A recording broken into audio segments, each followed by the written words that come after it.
you hiding here in the near clear blue?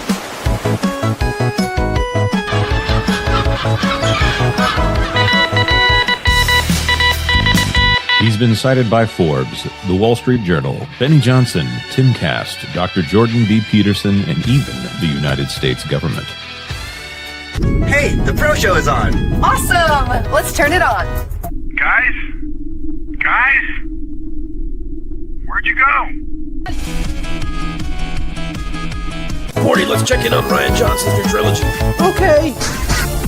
I bypassed the compressor. What did you do, Ray? Son of a... That's gonna leave a mark. Now, he was okay, after 6-7 weeks. Okay? They get over it. Kids are resilient like that.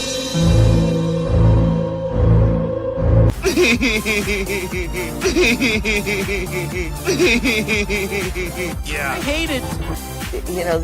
It's the standard, what would George do? I don't want you here. So sorry, George. I didn't think it would go like this. Fly, you fools. I've fallen, and I can't get up. Weird. Stay away from liquor, kids. I have always liked Cowabunga. Now that's more like it, Mr. Wayne.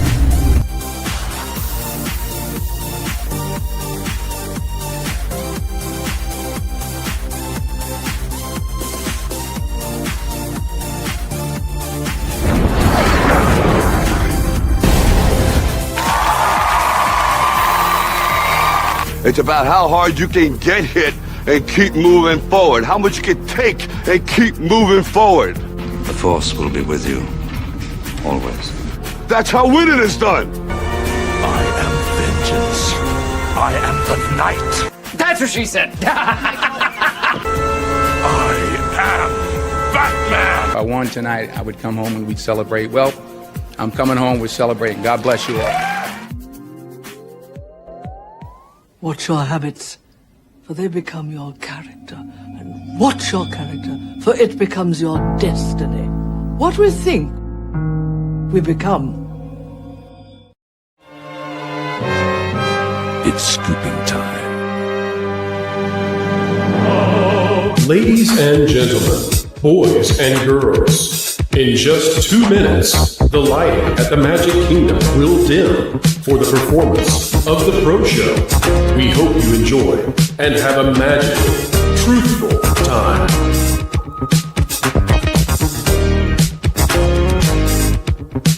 For the safety of others, please, no flash photography.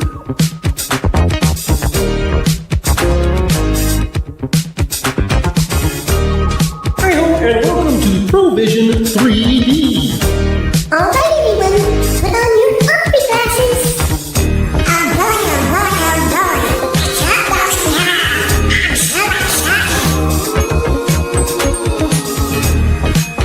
Keep learning, keep growing, and keep having fun. To all who come to this happy place, welcome. You know that you've been taught the golden rule, do unto others as you'd have them do unto you. Yes, Pa. Autobots, roll out. I'm bringing the party to you. If somebody's going to try to blackmail me with advertising, blackmail me with money. Fortune and glory, kid. Fortune and glory. Chicken jockey. All right, it's time to go to school, son.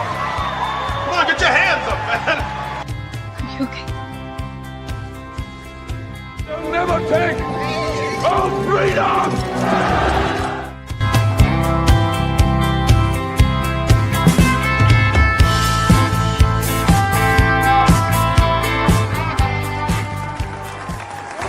From the redwoods of California to the hills of Tennessee to the Rockies in the Sunshine State and Maine with that bright and shining sea.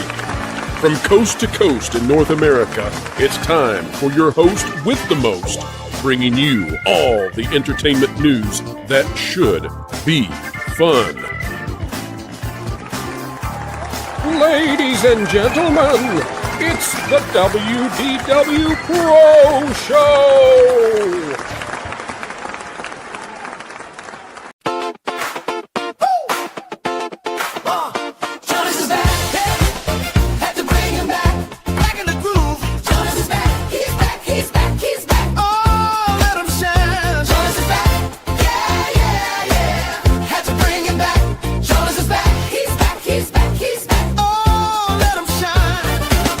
Baby born on the brownstone steps. Harlem hit him with the right kind of death. No matter in the world where he goes away, can't take the soul out of his way.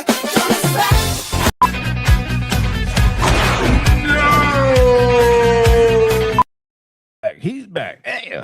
Oh, he's singing his song. Let me tell you, ladies and gentlemen, singing his song. And Jonas is here, folks. It's a Monday night. It's almost never that Jonas is with us on a Monday night, but as we are getting ready to cross 400 already in the audience out there, Jonas, this is the kind of night that we cannot miss. And there's a lot of stuff that we can't miss this week. We've got the Disney earnings report coming up this week, but this Spider-Man Hollywood attack is amazing. Jonas probably doesn't even know what I'm talking about yet. But we're going to get there in just a minute. Not only are we having videos taken down on the channel, and global blocks, and you know, how dare we discuss Tom Holland saying that he helped write the script? How dare we do fair use videos of interviews of Tom Holland? How dare we? But also Kevin Feige, Lauren, Jonas. I don't know if this is brand new. Stop talking. He won't stop talking. Kevin Feige's taking credit for Spider-Man. What? Where did this happen? First story up. We're going to do it. Kevin Feige? That's what he does. It's what he did with the first part of the MCU. And man, I'll tell you what, they fired all the people who were fine, just doing a good job. And then it was Kevin Feige, man. By the way, I heard that he was heavily responsible for She-Hulk. That he babysat the person in charge of the entirety of She-Hulk. And so when she wanted to put him in the show by naming that robot after him and putting a baseball cap on that thing, he said no. We're going to cover that too, Jonas. This is going to be a bookend of Kevin Feige's. The first story up is Kevin Feige is taking credit while Hollywood hates what Tom Holland did. Tom Holland should be getting the credit. Yeah. This is a Tom Holland success story. Tom Holland came out, was interviewed, and said, I helped write this thing. We covered this on a video. Lauren, were you with me in this video, the one where we talked about that he had a personal writer? Mm-hmm. Well, I wasn't in that one, but I was in another one where we discussed it, yes. Tom Holland should be getting credit. Sony should be getting credit. Hollywood wants you to know it's Kevin Feige's baby. And then you got this story about She-Hulk now where DEI, woke, got a little too close to Kevin Feige. And the woman who tried to pin him down with DEI, poof, I'm she's reminded gone. of the last time an actor took credit for rewriting a lot of a Marvel film. I believe that was Edward Norton. Also, I'd like to point out that you used the wrong sound effect for getting rid of the previous writer. It's not poof, it's snap. Oh, okay. I was worried. I thought there was going to be a different sound that was going to be unpleasant. Okay, good. Oh, snap. Oh, snap. All right, folks, we got a lot to get to, and it's surprising.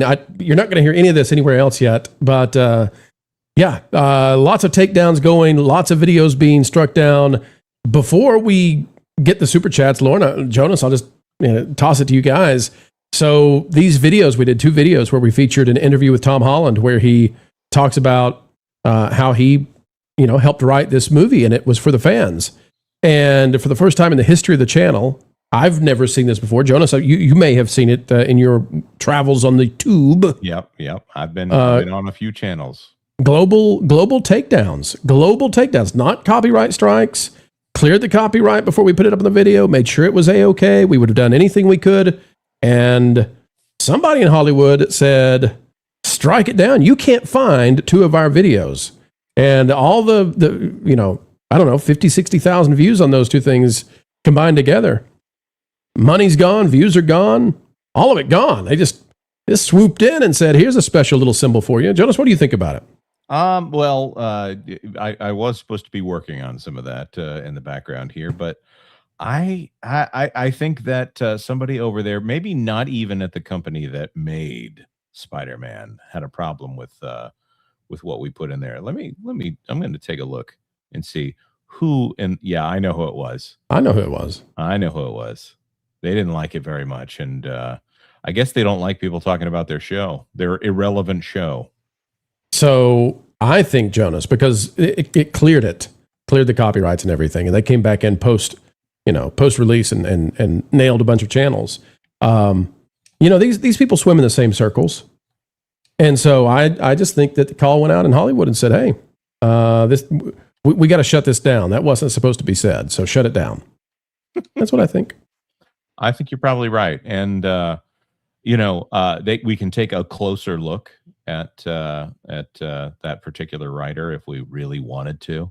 Mm-hmm. Why it is, but I don't think we'll be doing that. We might. I talked about it today.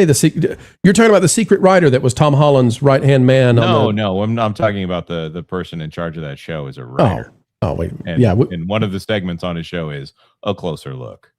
We may talk about it. Jonas, before we do so though, the super chats, please. Let's look at them super chats, please. Packing Protons for $2. Valiant Griff's better than Cobra Cast. Yes, he does. There's a video that's going to be coming out that features Jeremy and Valiant on it. So good job there. And what's he grifting on these days?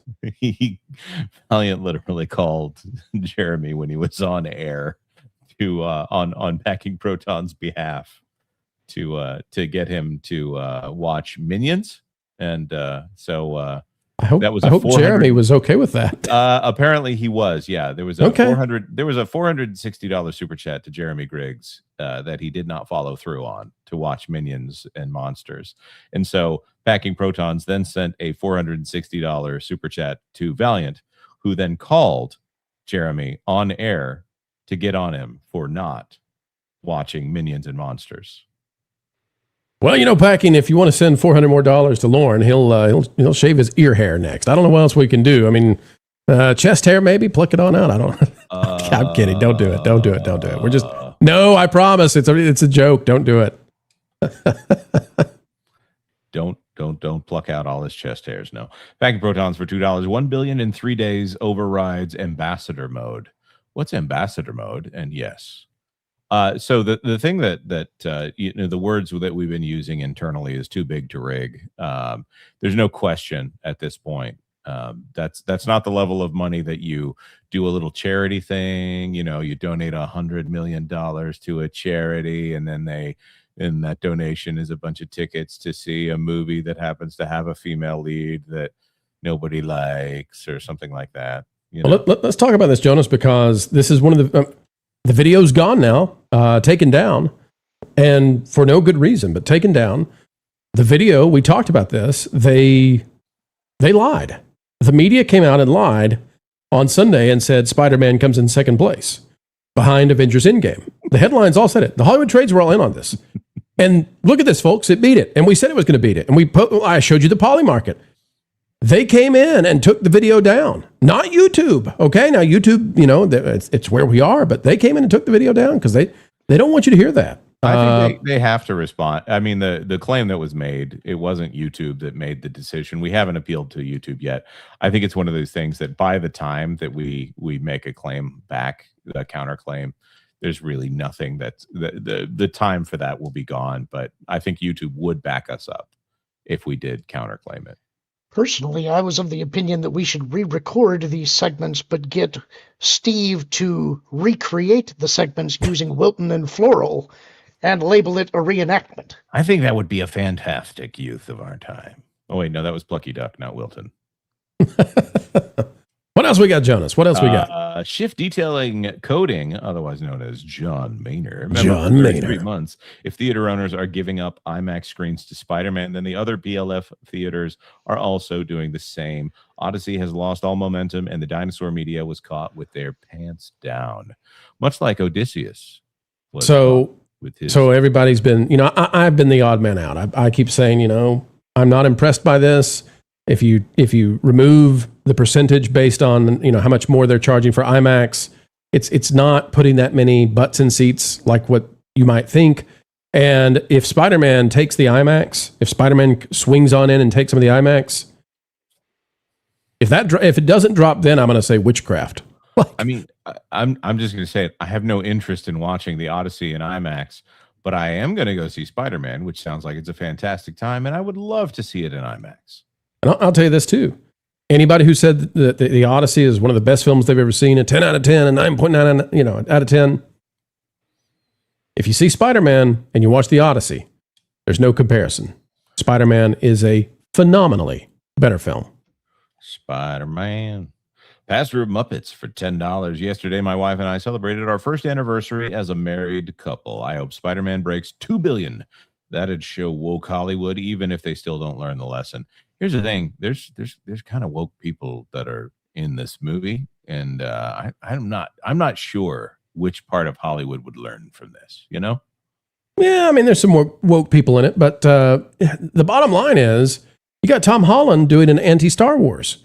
You got Tom Holland going out and giving interviews, again, struck down. Our videos are gone. But Tom Holland going out there and saying, hey, I made this for the fans. I would not come back unless we gave the fans what they wanted. I went online. I researched it. I got a podcaster. I had a writer with me. And when scenes didn't work, we got the writer who wasn't credited. We got the writer to do what we needed to do to make these work for the fans. And they can't stand that. They cannot stand that. Hollywood cannot stand that. Just a note of clarity. Wasn't anti-Star Wars played by Harvey Korman? Oh, you. Galioff for 5. Tom Holland will be denied an Oscar for Spider-Man until multiple categories for spite, calling it now. Should he get an Oscar for this? If he gets a nod for anything to do with the Odyssey and nothing to do with Spider-Man, you'll know what they're trying to do. It's Timothy Chalamet all over again, right? They've got to start shaming Tom Holland. That's what they're going to do next. Chalamet came out and said he wanted to make stuff for the mainstream. He wanted to make stuff with large market appeal. And so they made a plaster mold of his buttocks and spanked it in front of him and his girlfriend at the Oscars and mocked him the entire night. That will be what happens to Tom Holland if he says, I want to do these things for the fans. That's a bunch of jabbering hyenas for you there. Patrick Genoway for $5. Actually, it does look like Feige did help with some of those silly cameos. It didn't look like it really affected it at all. I have no doubt that Disney demanded that Yelena be in this. That's her name, right? Yelena? Yeah, Yelena Belova. I can't keep up with it. I have no doubt that they demanded that she be in it. I have no doubt that Disney said it's got to be Jean Grey that's in the film. And that's fine. Jean Grey's fine. She's a cool villain, I think. And Sadie Sink is cool too. But, wait, Sadie Sink is... Never mind. What do you... Oh, I'm sorry, Jonas. Did you... I knew months ago, but who cares? You can choose to feel sorry for yourself. I hope you don't. Back in go ahead. $5. If Doomsday does not make $1 billion, will the investors care? It's going to be so amazing if Doomsday doesn't make $1 billion in the first weekend. You know what's been flushed away in all this is Moana. We're not even Moana doing. Was the one that did the flushing. We're not even doing videos on Moana, and so Wednesday, August 5th, is the Disney earnings report, right, Jonas? Yep. So coverage starts. All they've got to talk about is a movie for another studio. It's beautiful. Well, Kevin Feige is taking credit. So it will not surprise me if Josh tomorrow comes out for these investors and says, we've had a great movie in Spider-Man Brand New Day. The latest installment in the Marvel Cinematic Universe that we made for another studio. This is like that one time that Brian Wilson wrote a song for Jan and Dean. It's like Milli Vanilli at this point. I mean, Kevin Feige isn't doing anything. Girl, he's just taking credit.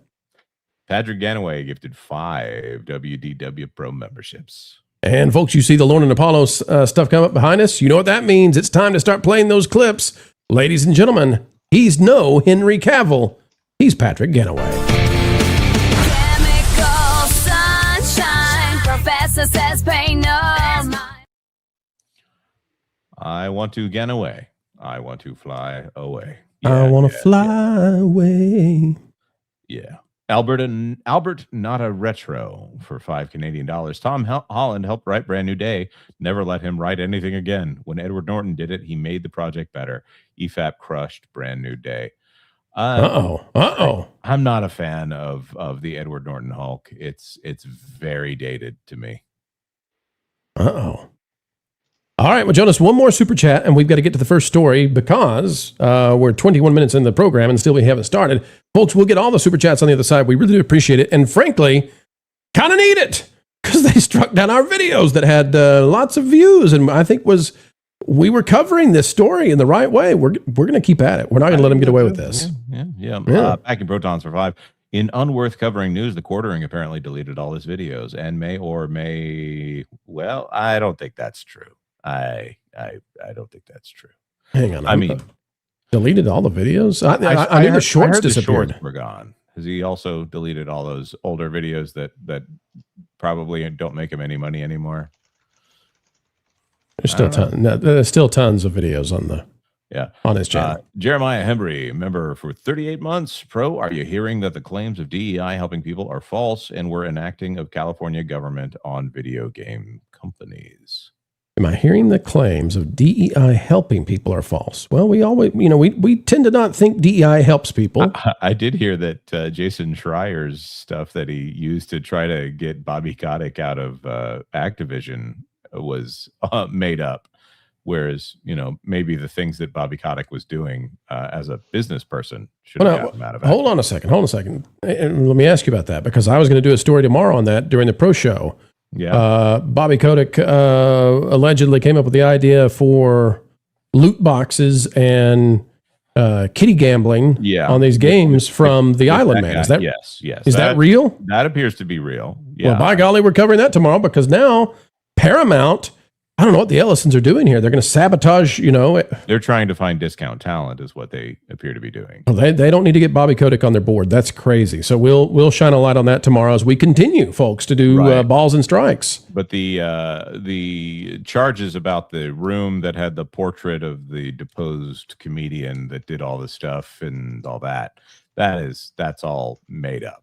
That's been discredited. Kotaku ran that one. Jason Schreier ran that one. Many careers destroyed over that one.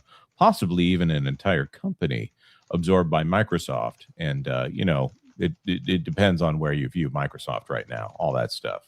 So, folks, here's the Spider-Man stories we wish we were covering tonight. We're done with that, Jonas. Thank you. We'll get this rest of the super chats in just a few, but.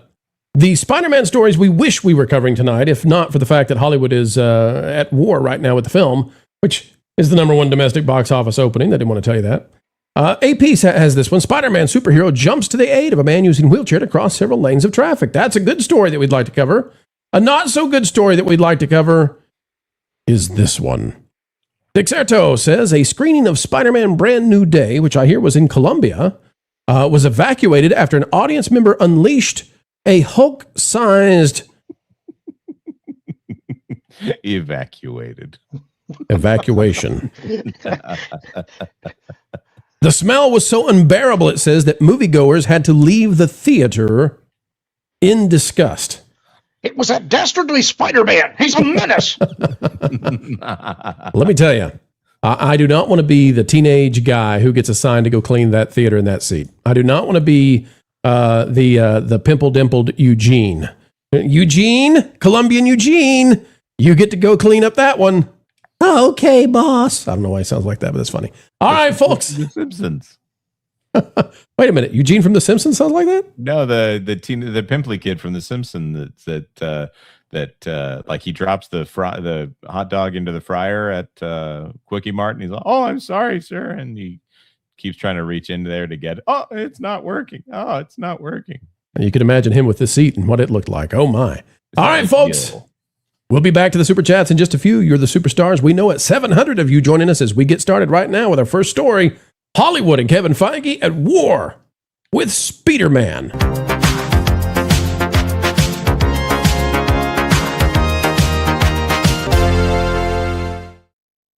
Hollywood and Disney are trying to wrestle back the narrative surrounding Spider-Man after it did way better than they ever thought it would. Ryan Gajewski wrote this for The Hollywood Reporter after the trades on Sunday declared that Spider-Man was number 2. It didn't beat Endgame, but we said then, and we say now, that it got the win. Spidey surprise! Brand New Day lands top opening weekend ever with $360 million, beating Avengers Endgame. We knew this was going to happen, but they had already declared that it had lost. Now they're trying to toss their hats into the ring of telling the truth again. Folks, the final number in for the weekend is $360 million and change. Spider-Man defeats Endgame. But what they're really scared about is that this is not a Disney thing. This is Tom Holland declaring in an interview with Seth Meyers that he helped write the film, that he helped come in when there were scenes that were not working and redo them and have them rewritten overnight, and that he did all of this for the fans, that he cared about the fans. And so they're wrapping their head around this. This is the anti-Star Wars, as Lauren and I have talked about. You know, nobody got Jake Skywalkered. They actually care about Spider-Man. The Wrap is reporting it this way. Jeremy Fuster, all the box office records Spider-Man Brand New Day has broken so far. It says, along with the all-time domestic record, the Marvel film has broken dozens of overseas and premium format records. Folks, go read this from The Wrap, but I'm going to tell you this. The amazing thing about it is that it did it without IMAX. It did it without IMAX. So this is more impressive than just beating Endgame. This is more impressive than just giving the fans what they want, as opposed to what Star Wars and Marvel have been doing. This is amazing that it did it without the highest ticket price viewing opportunity. And they have struck some of our videos. Folks, if you don't know about this, we put out videos covering Tom Holland. You can see right here. I don't know. Maybe they'll get us just for showing the image. Tom Holland on Seth Meyers revealing that he's the guy who helped write the thing, that he did it for the fans, that he watched podcasts, that he searched the internet. He wanted to know what do people want in the film. If you want to go watch it, you can. You can't watch it on our channel because we played what I believe to be fair use clips of it and then, talked about it. But it says Holland's time in the writer's room adds a new layer to comments he has made elsewhere about the upcoming film. In a separate appearance on the same program, he said he feels like he is living the dream as he prepares for another chapter in the Spider-Man franchise, reflecting on where the role fits into his career as the release approaches. Tom Holland in the writer's room. We've talked about who the writer is that he has attached to that was helping him out. But folks, never have any doubt. Hollywood might be striking our videos. Hollywood might be lying to you and saying that it lost to Endgame before the weekend ended while everybody knew it was going to get the victory. But here's what it's really about. From Variety, Kevin Feige, the Disney Marvel man. Kevin Feige, who has been desperately searching for any kind of success. The only things that have won for Marvel lately are Deadpool and Wolverine, written by Sean Levy, under the direction of Bob Chapek, had nothing to do at all whatsoever with Kevin Feige, and Spider-Man No Way Home, which is Sony again. Well, now Brand New Day is here, and what is Kevin Feige saying? It's his baby. From Variety, Rebecca Rubin, Kevin Feige on Brand New Day, breaking records, Sadie Sink's reveal, and Tom Holland getting a restful victory lap before potential Spider-Man 5. I'll just read this, and Jonas and Lauren, if you guys could hold back your gags for just a minute. Not jokes, by the way, actual like heaving as we watch Kevin Feige do everything he can to claim victory for another studio's movie. Kevin Feige can't stop breaking his own box office benchmarks. Oh my. Serious. As the president of Marvel Studios and architect of the sprawling, ultra-successful Marvel Cinematic Universe, Feige is now responsible for the 4 biggest opening weekends in history. By the way, those 4 are Endgame and Infinity War. Those are under Feige. The other 2 are No Way Home and Brand New Day, which are not under Feige whatsoever. There you go. Whatsoever. Quote from Kevin Feige. It's overwhelming, frankly, to find ourselves in this position on a Monday morning. In the very best way. Brand New Day, Holland's 4th solo outing as Spider-Man follows the aftermath of the titular's web-slinger's pivotal decision, No Way Home. Yeah, we get all that.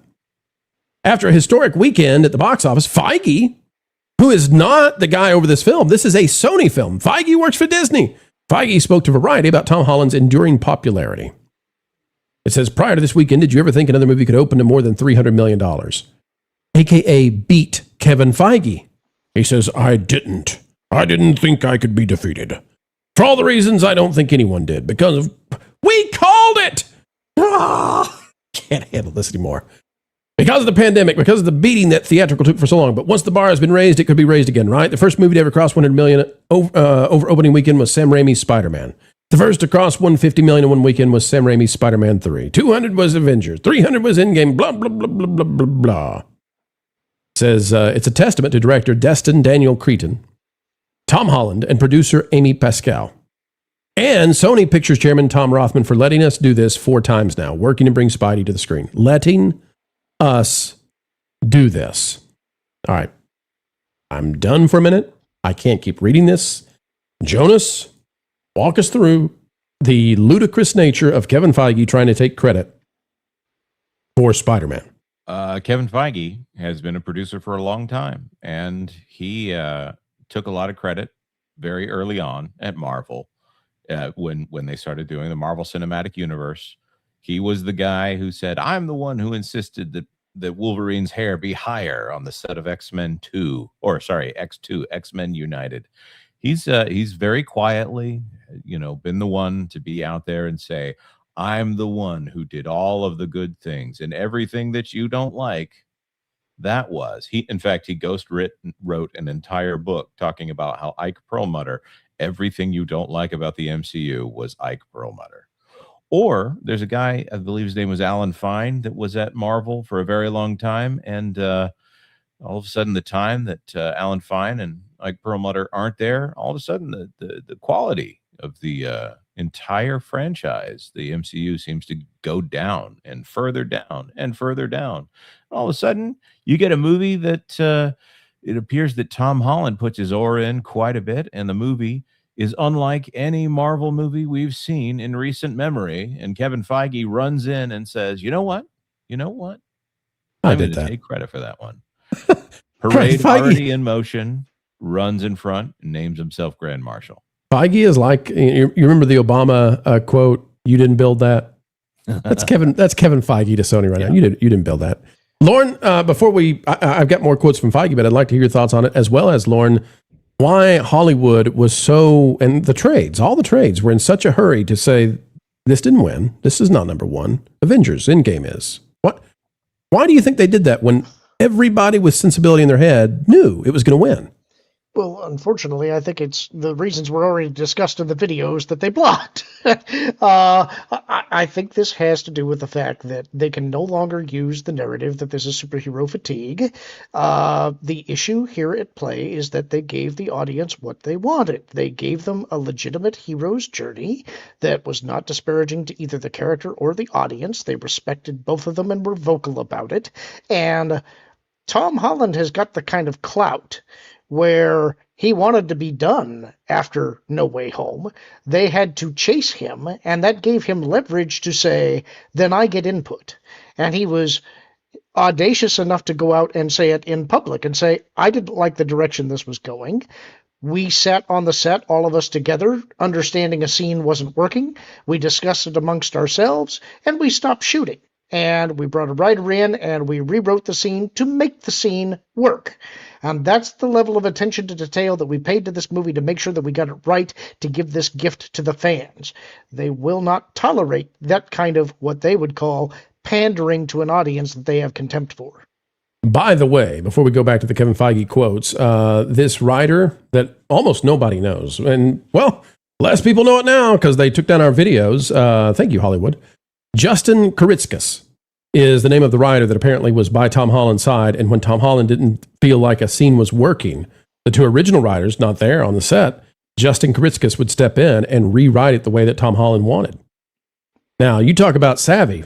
That is crazy smart for Tom Holland, because then he doesn't have to be blamed. He doesn't have to, nobody says, well, this actor has all this hubris.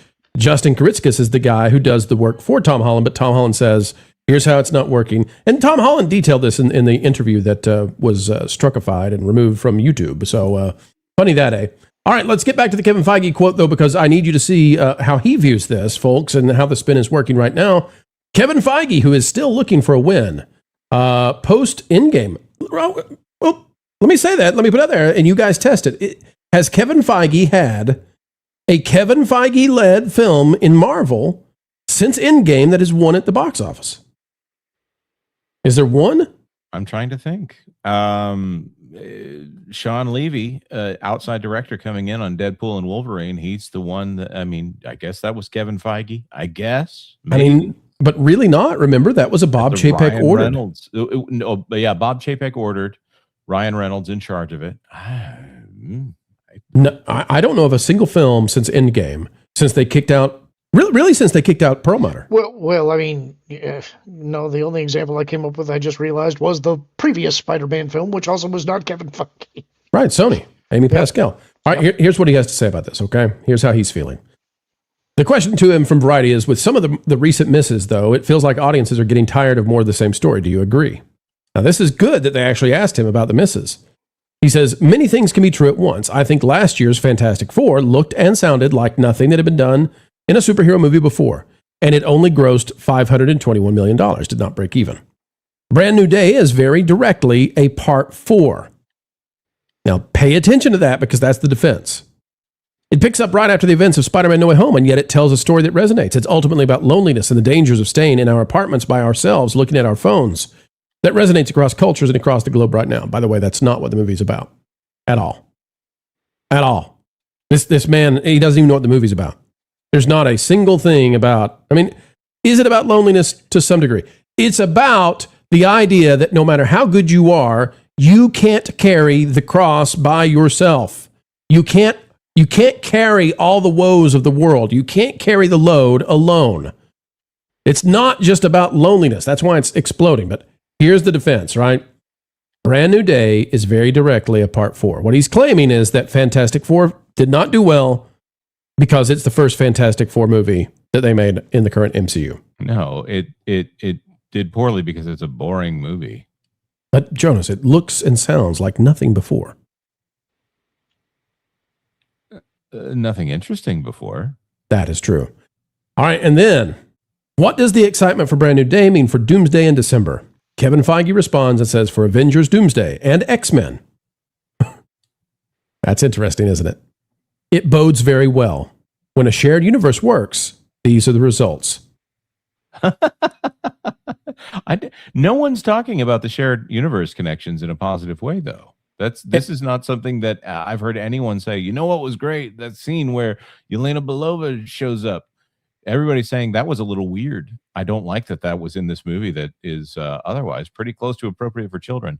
The Punisher showing up, by the way, that was a non-Kevin Feige production that they were pulling into this quote-unquote MCU right film. Like, yeah, they did one Punisher thing, and he probably was in Daredevil Born Again, which again, all of this is from other Marvel stuff. So guess what? People are showing up for Marvel. People are showing up for Spider-Man. Or Spider-Man. Yeah. And Tom Holland and Zendaya, because biggest stars in Hollywood right now, surpassing Chris Pratt. Yeah. So here's the thing, though. I think they're actually afraid with Doomsday now. This is really worrying to them, because if Doomsday fails to break $1 billion, and who knows, right? Who knows? But if Doomsday is lackluster and Spider-Man Brand New Day breaks $2 billion, look out. Now you could say, there's no way it's going to break $2 billion. It's got to get a 2x. Most Marvel movies get a 2x. This is a really good movie. They do. Why would it not get a 2x? If it gets a 2x, it's going to break $2 billion. And they're afraid of that, Lauren. I think they know that is a very difficult task for Doomsday. And for an Avengers film to be outperformed by another studio's version of Marvel, it's got to be terrifying to them. Yeah, I think one of the problems that they're going to have is they continue. You saw even in this article that they're still trying to link the studio doldrums to COVID and that kind of stuff. We've had multiple movies that are good this year that have made a lot of money, and it's showing that the audience will turn out if you produce good content that they want to see. So every time they trot out those old excuses again, they get lamer and lamer. The other thing they have to worry about with Doomsday, I think, is that part of the reason that this is working is because you're focusing on a single character. The crossovers are fun, But when every movie is a crossover, it's too much. And when you've got 30 main characters in a movie, it lacks all kinds of cohesion, and the audience eventually gets exhausted trying to follow and make sure that every character has got their moment, their plot beat, whatever it is that they are there to pursue. It stops being fun and it starts becoming exhausting. Sometimes you need to do a character study, and that's what this one is. And I would push back a little lightly because I think you're right that this is not a movie about isolation and staring at your phone. The pushback I would give you is that it is partially about loneliness, but I think it's more about grounding. You need to have relationships with other people to keep yourself grounded. And when Peter is not grounded with the people that he loves, they're all gone. Aunt May is gone, MJ is gone, Ned is gone. He has nobody. And then he starts to mutate.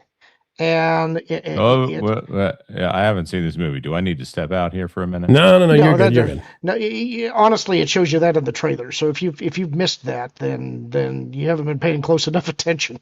I was hoping that was a misdirect, but no, it's not a huge part of the thing, really. It's not going to spoil anything for you.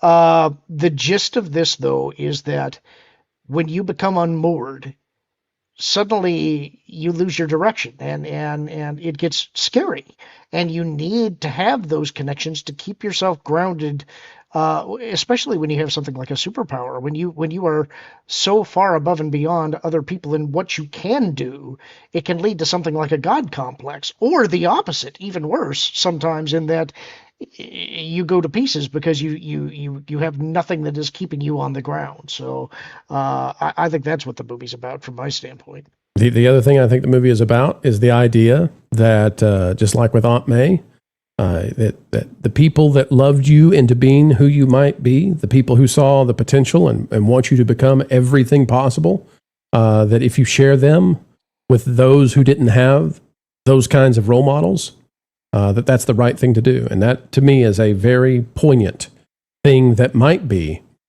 just the kind of story that this generation needs. Kevin Feige doesn't understand it. Hollywood doesn't like it. They're simultaneously trying to bury it and claim credit for it. And that is a strange place for the Hollyweirds to be.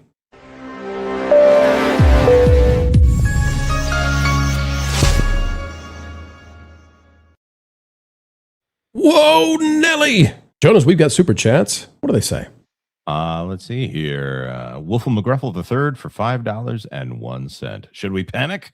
Have the channel demagnetization strikes begun? Hey, Jonas, let me get some super chats that are not showing up for you that I can see. Okay. And I'll put them on the screen. You just read them for me, please. All right. Lord Matawig, member for 2 months. Hopefully one day my 2 movies will do the same. One day my movies will do the same. Yep. One day. Mark Fields there for $2. Positive vibes to the wonderful panel and chat. Thank you very much, Mark Fields. Wait a minute. Speaking of positive vibes, Lauren, what was that? What beverage did you just imbibe? Oh, so great. Oh my. It looks so delicious. You know what? Why don't we do that, folks? Let's do the sip together. You click it and sip it. Click the like button. We'll take a sip. Jonas, what are you going to enjoy? I have water from a 40-ounce tumbler that I spilled on the floor earlier today. That was 40 ounces of oops. Sorry to hear about that. Quite clever the way you said that. I'm a matcha man with gotcha hands. Ladies and gentlemen, you click the like button. Let's sip together in 3, 2, 1. For those of you who don't know, matcha is just crushed up green tea leaves and mixed with all kinds of tasty stuff. Still tastes like leaves, though. I'm sure there's some people that we work with would love to hear you say that. They're tasty leaves. I'm like a giraffe tonight. Juliet for £5. Morning WDW Pro Panel and Pro Rights. Good morning to you, Juliet. Yep. J7 for 2. Still at work, so limited interaction. Hello all, and hello to you, J7. That's right. The letter of the day is J. All right. And that brings us back. Smith & Sons, 10 jewels, and it's a floating heart. Thank you very much, Smith & Sons. The heart we need. Yep. The heart for today. Yep. Pastor of Muppets gifted 5 WDW Pro memberships. Look at that. That's the way. Thank you, Pastor of Muppets. We'll click the button and we'll get those Muppets back on the screen. But thank you for gifting those memberships. It's just what we need. Every time a membership is gifted, a content creator gets his wings. Was that gendered language? We're not at Magic Kingdom, Dad. In the beginning was the Word, and the Word was heard. Jonas, that Muppet Church is AI made. Mm-hmm. Did you see the thing where somebody gave, it's either Grok 4.6 or it's the new Opus, somebody gave it the opening page of Lord of the Rings and asked it to make a 3D rendering of the Shire based on it, and it did it. It made a full 3D world of the Shire and then told the story with a narrator and flew you through the Shire on a single prompt. Did you see that? I did not see that, but I will be looking that up. That sounds wonderful. Mark Kern posted it, Grums, and he said, this is not perfect, but Will Smith and Spaghetti, where will this be in 3 years? And I thought, my gosh, amazing. Will Smith and Spaghetti. What a like Darmok and Jalad at Tanagra kind of statement that was. Slap that meatball. Chris A. 426 for $10. Just got home with our newborn baby boy. Congratulations, Chris. Let me tell you. Yeah, those newborn babies, turns out you're going to love them more every single day. That's the amazing thing. You think you love them today, and you do. You love that little baby a lot. But all the dads here on the panel can tell you that journey just gets bigger and bigger and bigger. And it should be, because when they're teenagers, they do everything they can to make you stop. But it doesn't work that way. So welcome to the journey. That's right. Yes. When they're smaller, they're much more easy to handle. Pro, you cannot slap the meatball. You must sneeze it. Oh. On top of spaghetti. Michael Cooley for $5. Weren't Spider-Man and the Odyssey both about how society is endangered by women's ability to cloud men's minds? That's why I wear a tinfoil hat. Okay, let me think about that for a minute. That's actually the Shadow's ability. So we've got one heck of a team up here. I thought the Shadow could see what evil lurks in the hearts of men. That too. And he had a friend that was a dagger. No, Chris Nolan's Odyssey. That's the movie. Chris Nolan's Odyssey is about how Odysseus is a bad man for out strategizing the city of Troy. He's a bad man, destroying civilization. Yeah, fair enough. Darn that patriarchy. Shift detailing coding for $5. Were you able to look into the Jungle Cruise boat engines being rebuilt? I heard that's true, isn't it? I think we're going to have some more information on that Wednesday on that Park Place, depending. Folks, I don't know how that's going to go, but I have looked a little bit into the story. But that Park Place, we'll see what happens with the Disney earnings call. If that Park Place goes live at a normal time, then we'll try to cover that. If we need to bump it a little bit, just know we'll get to it real soon. It's going to be early on Wednesday. Mm-hmm. Bagging protons for $5. I thought that D-Day covered the quartering video deletion thing a week ago, unless he just privated them. I think the shorts and the shorts that went away. Yeah, and I don't know if YouTube made them go away or if the channel made them go away. People have suggested it was YouTube, but I don't know. And I just have to say, Pro has been uploading shorts onto his channel, and we do salute your shorts. Oh, I remember that show. Yep. It's I hope we never part. Get it right or pay the price. Culture Casino with a wrench for $5, threatening us with that wrench. Says Spider-Verse spin-off films, such as Madam Web, are now canceled. I did hear about this, that they stopped messing around. There's some debate internally about whether or not Amy Pascal is still involved in these movies. I think that's also. But here's what I would say. Tom Holland should be brought on to have some creative thoughts on all this stuff. Right. Pay him whatever he wants. Very close to a Tom Cruise era here, if he can he is. Play his cards right. Kalioth for $2, Revenge of the Theater Chili Salesman. Hang on, it reminds me of Kevin from The Office. Think about this for a minute, though, Jonas. Nobody drove people to see Spider-Man Brand New Day. Nobody went to see the Zendaya, although, she's married to him and they're a lovely couple and they're happy, so good for them. They're not doing the T-Swift thing, but people didn't go to see her. People didn't go to see Ned, whoever the guy is that plays him. People didn't go to see Sadie Sink. People went to see Tom Holland play Spider-Man. And when you consider Avengers Endgame was everybody, RDJ, Chris Pratt, Chris Hemsworth, Chris Evans, how many Chris's are in this thing?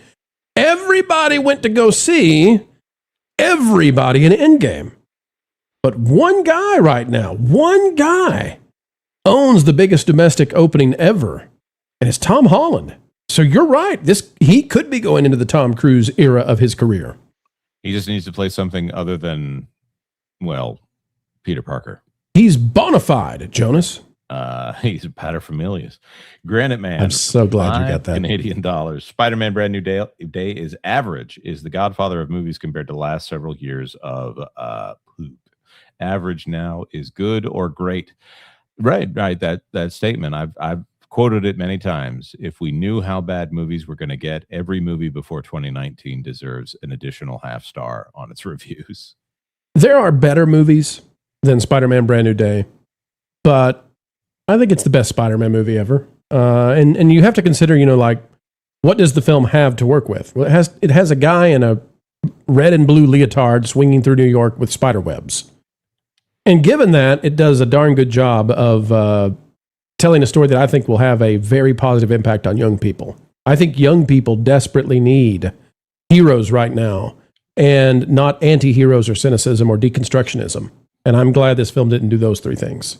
Yeah, I think with the Odyssey, people were holding out for a hero. And can I just say, Jonas, one of my favorite movie quotes of all time, you quoted it. Gall dang paterfamilias. I love that quote. I love it. It's that is an eminently quotable movie. And I'm going to send you based off of the Odyssey. So I'm going to send you a little placard that can go on your desk in your studio that says "Gall dang paterfamilias." It's your new title. I actually think my kids might have a little problem with the euphemism. Honestly. Will you be angry at me, Jonas, if we go to these big meetups, and we get introduced to folks who have lots of cachet and they say, well, excuse me, who is this gentleman with you? And I say, oh, well, this is my goddamn paterfamilias. Well, what do you mean? That's his title. Actually, that's actually kind of perfect. There was a moment when we were all at a restaurant that I got up from the table to go handle something, and Marvin said, "Uh-oh, Jonas is in dad mode."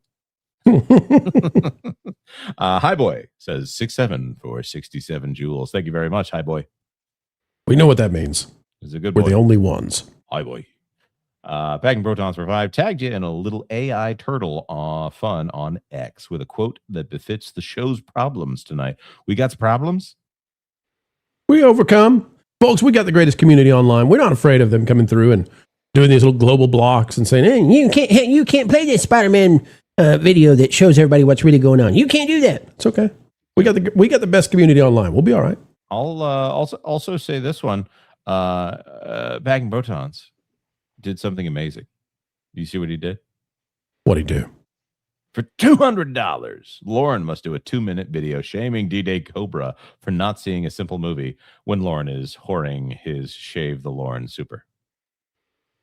Hang on. Let's see if we can decipher that last part. When Lauren... wait. So hoarding, I think, is what he tried to say.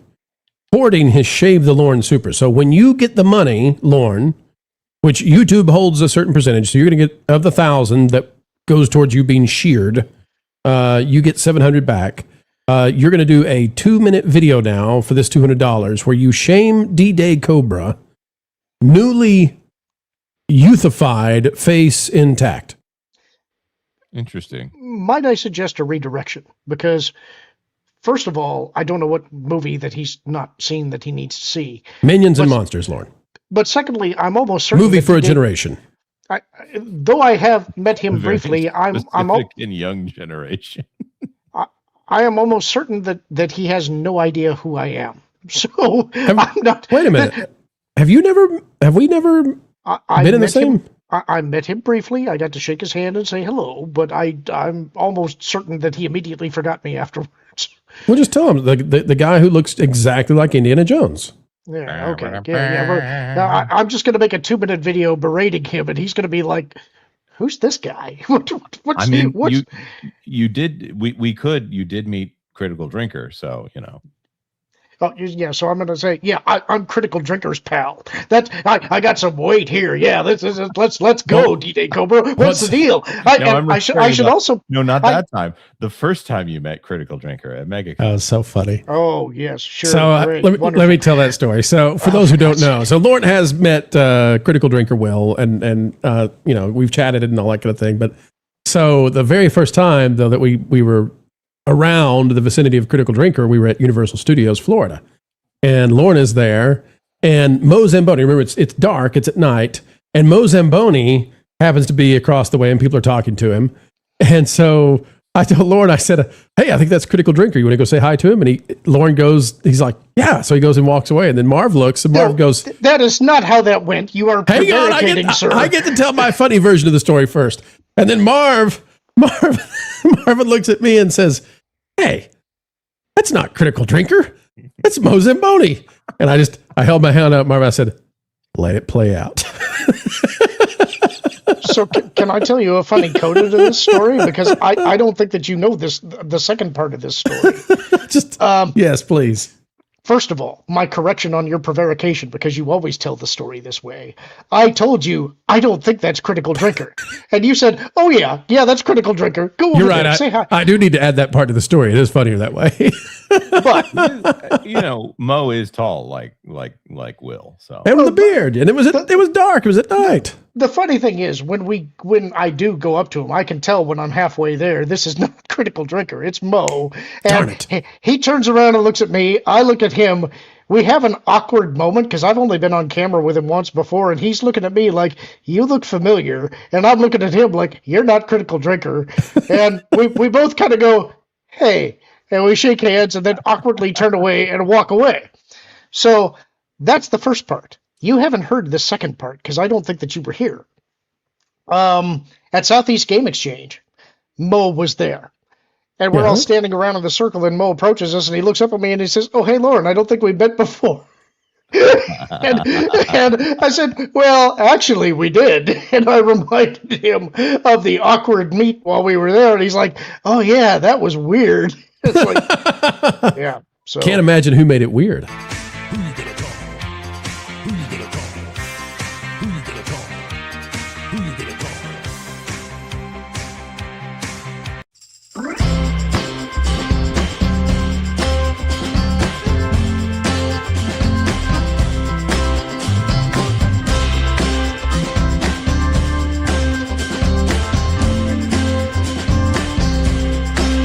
Perfect. Now, speaking of stories that we've told, do you guys realize we have never told the story of how I saved Valiant Renegade's life? We have never on a stream told the story of how I saved that man's life. Never. Are you sure? I thought we'd mentioned it. We might have mentioned it, but we've never told the story. We need to get the right person though to tell it. We need to get Michelle. Michelle needs to come on either this channel or Valiant Renegade's channel and tell about the time Pro saved literally Valiant Renegade's life. We need to do that. And then we'll tell the story about how Lauren delivered a baby at Southeast Game Exchange. That was a sub sandwich. Oh, well, I thought it was a wrinkly, juicy baby. I can't. I'm sorry. Just keep going. Wrinkly, juicy baby. Whoa, hold on. Back up a minute. What? You describe a baby as a wrinkly, juicy baby? No, I described the sandwich. The sandwich that Jonas said it was instead of a baby.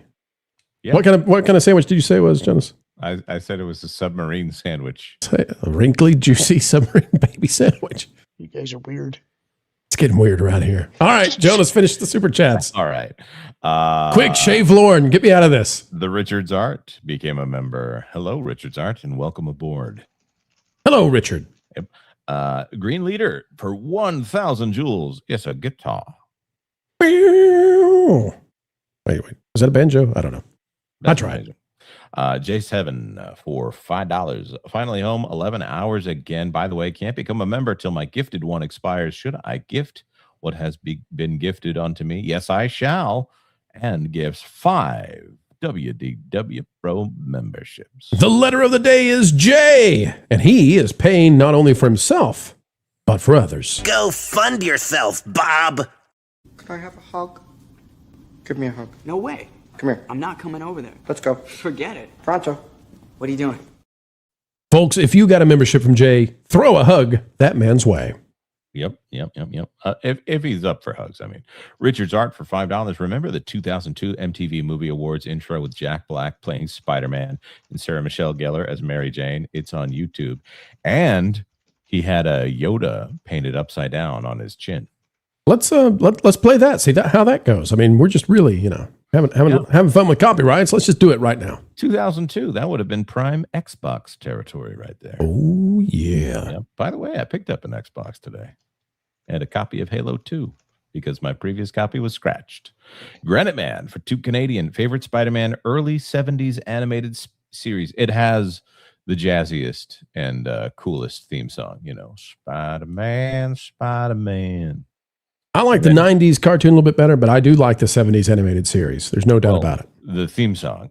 You know what's interesting is the 80s Spider-Man is Spider-Man and His Amazing Friends is one of the most offensive by modern standards. Disney Plus has it on there and has left out one of my favorite episodes.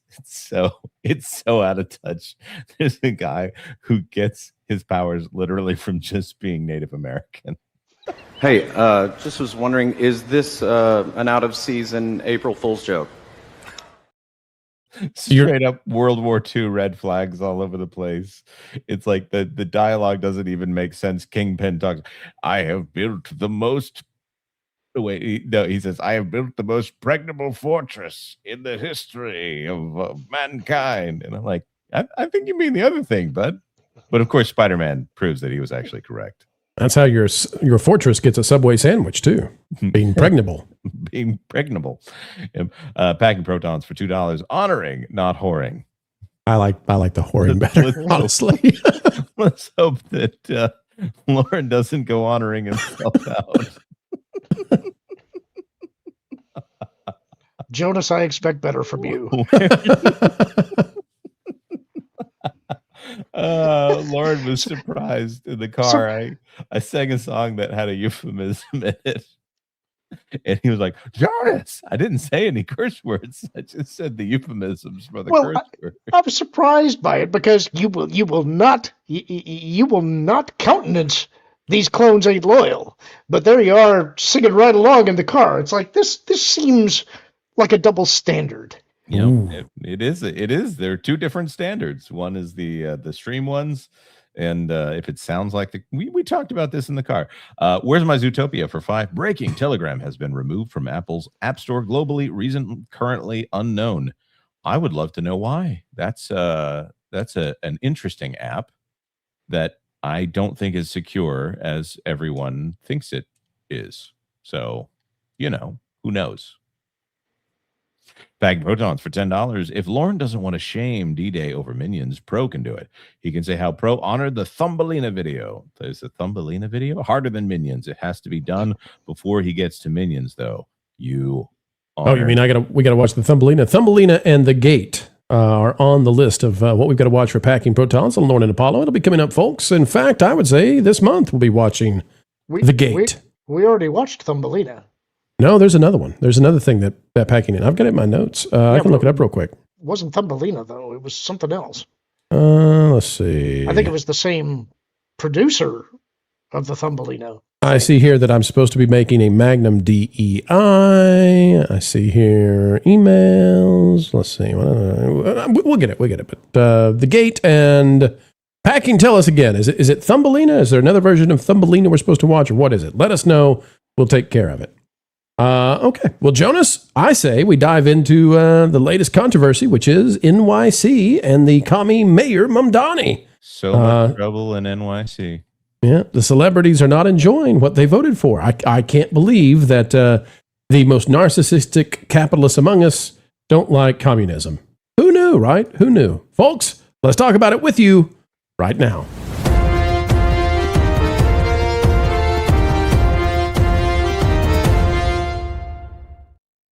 He's the commie mayor, and all the celebrities wanted him to be in charge of NYC.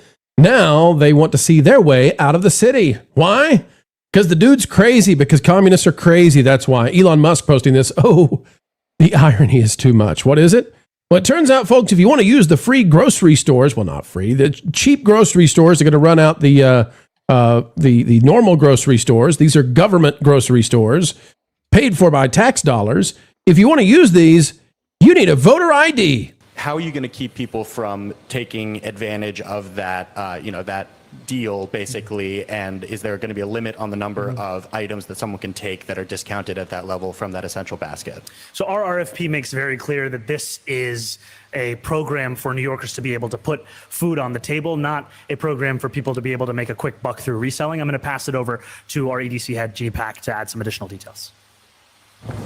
He doesn't want to say it. Hang on. But did you hear that? When you sell things for 30% lower than their normal market price, people can just go get them and then resell them for a normal price and make a profit, or 10% below or whatever. And not only will that, of course, be ludicrously corrupt, but also it's going to end grocery stores all over New York City, the normal grocery stores, the normal places that actually, function and make people have food and deliver goods and services. Yeah, they'll go out of business, and then you'll have your wonderful government grocery stores, commie stores, Commie Mart, right? Here's the lady who replaces him. Here's the thing about the voter ID.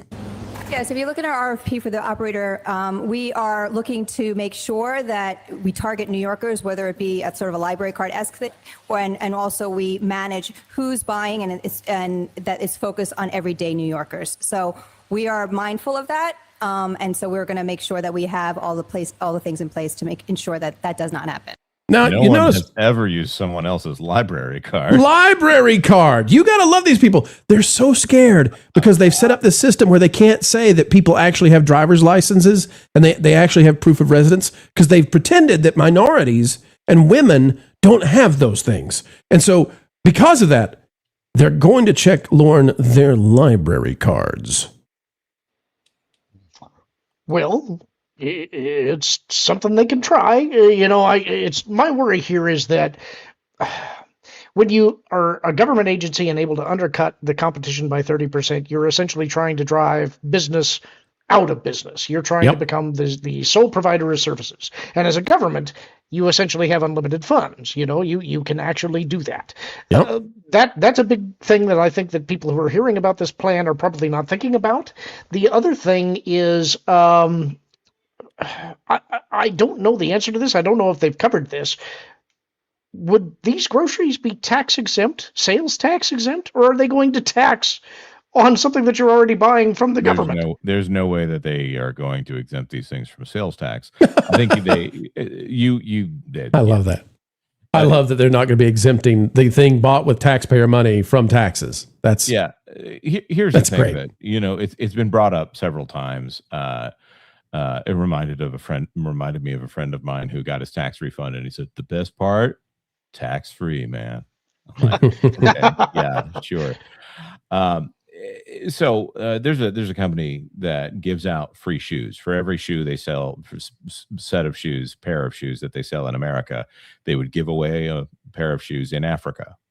And this sounds really great until you consider the guys in Africa who are barely getting by selling shoes in Africa. Right. The shoemakers in Africa have some thoughts on that. Right. And the entirety of the companies, like they don't call the guy who runs the company, the CEO, he's like chief shoe giver. Oh boy. So they weren't, I don't know if they still do that. They probably ought not to. Ruining someone else's economy is generally not charity. Well, let's go now to how the celebrities are responding to all of this, and not only the grocery stores. The celebs will not be going to the grocery stores, of course. But Right Angle News Network has this. Wealthy Zohran Mamdani voters are shocked. And who are the wealthy ones? Well, of course, the celebrities, the movie stars, the artists, the musicians, the politicians. You get the idea. They're shocked that they're being doxxed by the socialist mayor's new tax list, with leftist millionaire Scott Galloway stating that He supported Mamdani's new tax, and he doesn't understand why people like him are being targeted by communism. Here's some from the celebrities. And I've been doxxed. I don't know if you've heard, but Mayor Mamdani has decided to release a list of the 950,000 residences with addresses and names. Wait a minute. It's the uber elites. 950,000. 950,000, one would presume individuals, but we'll call it residences. 950,000. That's the top 1%, of course. I don't care if there are 20 million people in New York. I don't know the exact number that are specifically in New York versus the metro. I know the metro number. I don't know New York specifically. But 900,000 is not a small percentage. That's a big percentage of residences. Multiple people, you would assume, live in those residences. That is a big chunk. It's not the majority. It's not even close, but it's not insignificant.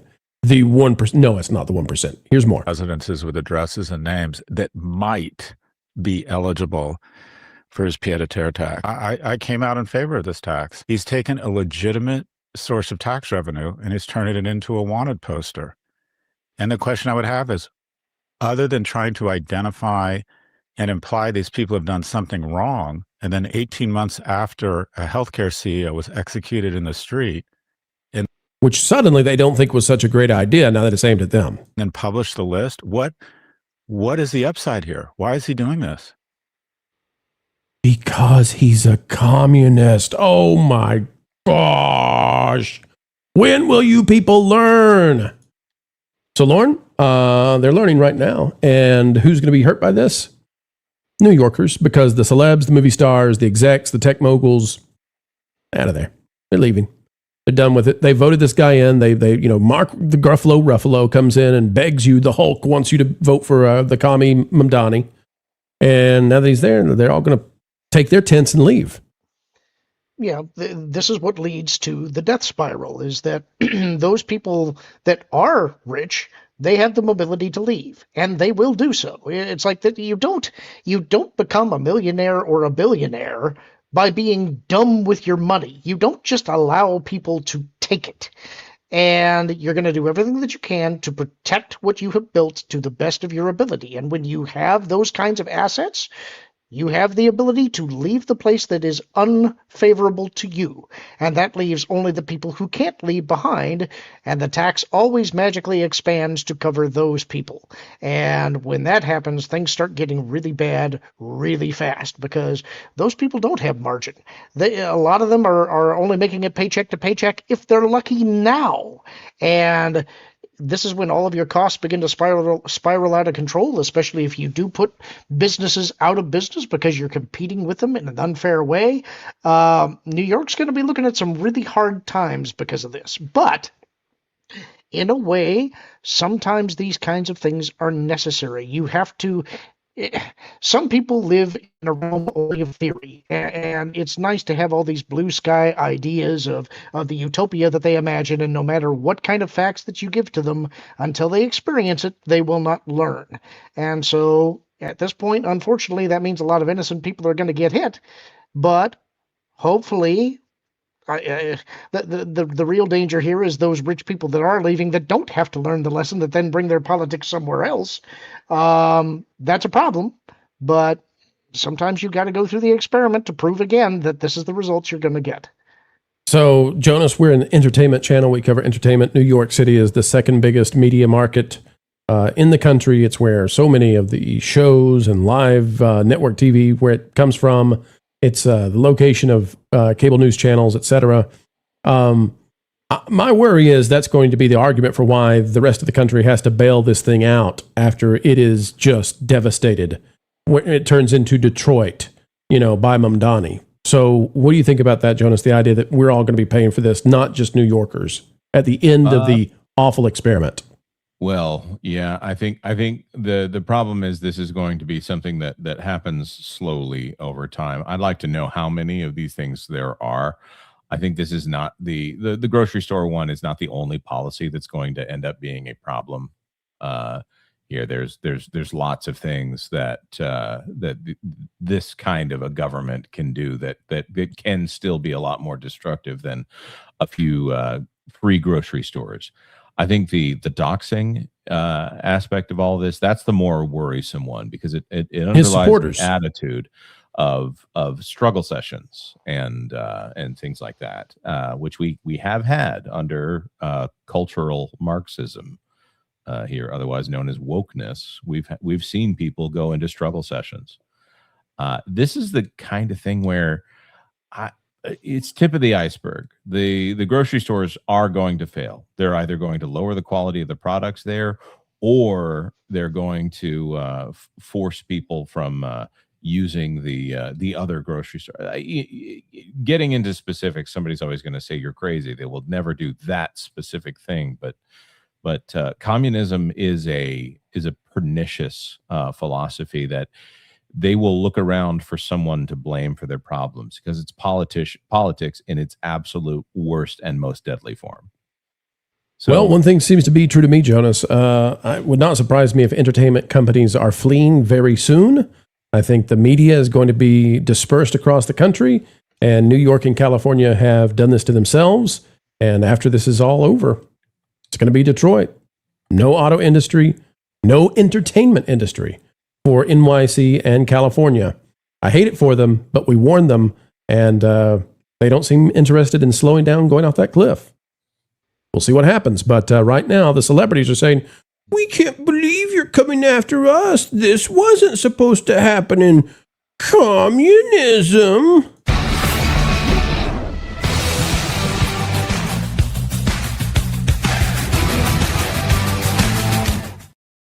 Ladies and gentlemen, we were having some brief technical difficulties, but right now we would like to bring on a special guest. We were not aware we were going to have this guest. It was questionable, but we can say for sure now we do have him. We want to bring him on. Mayor Mamdani is ready to respond to what we've just said. We'll give him the floor. You hear what he has to say about communism.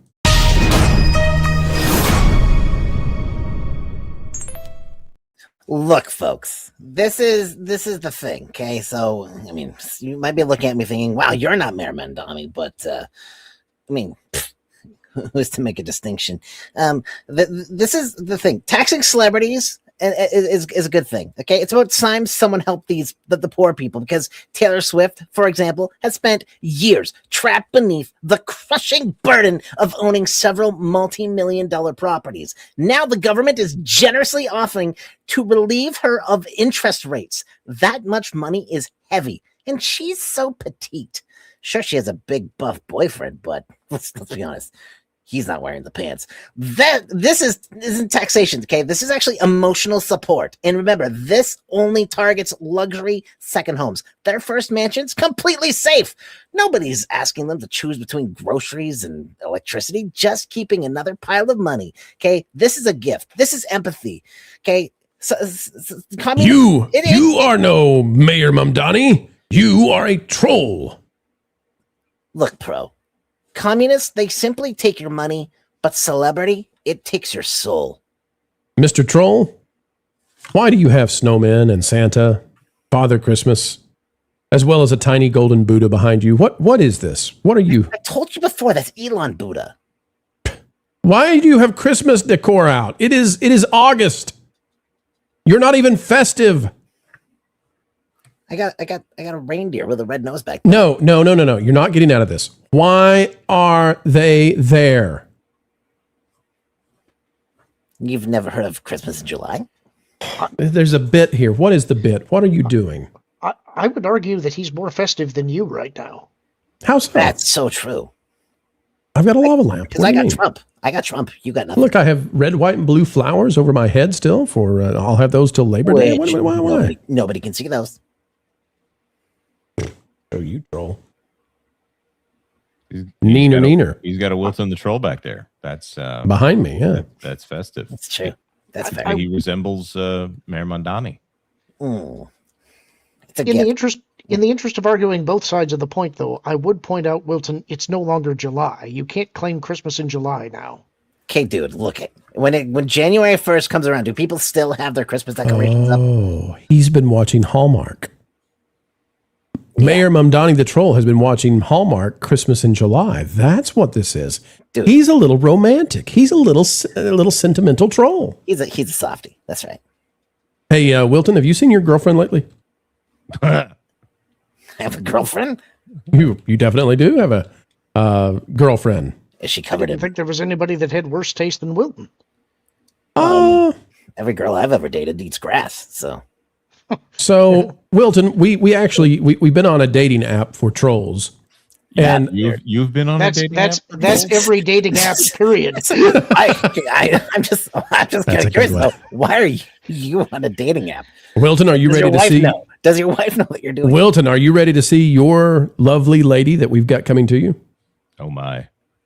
I did do and say horrible, regrettable things.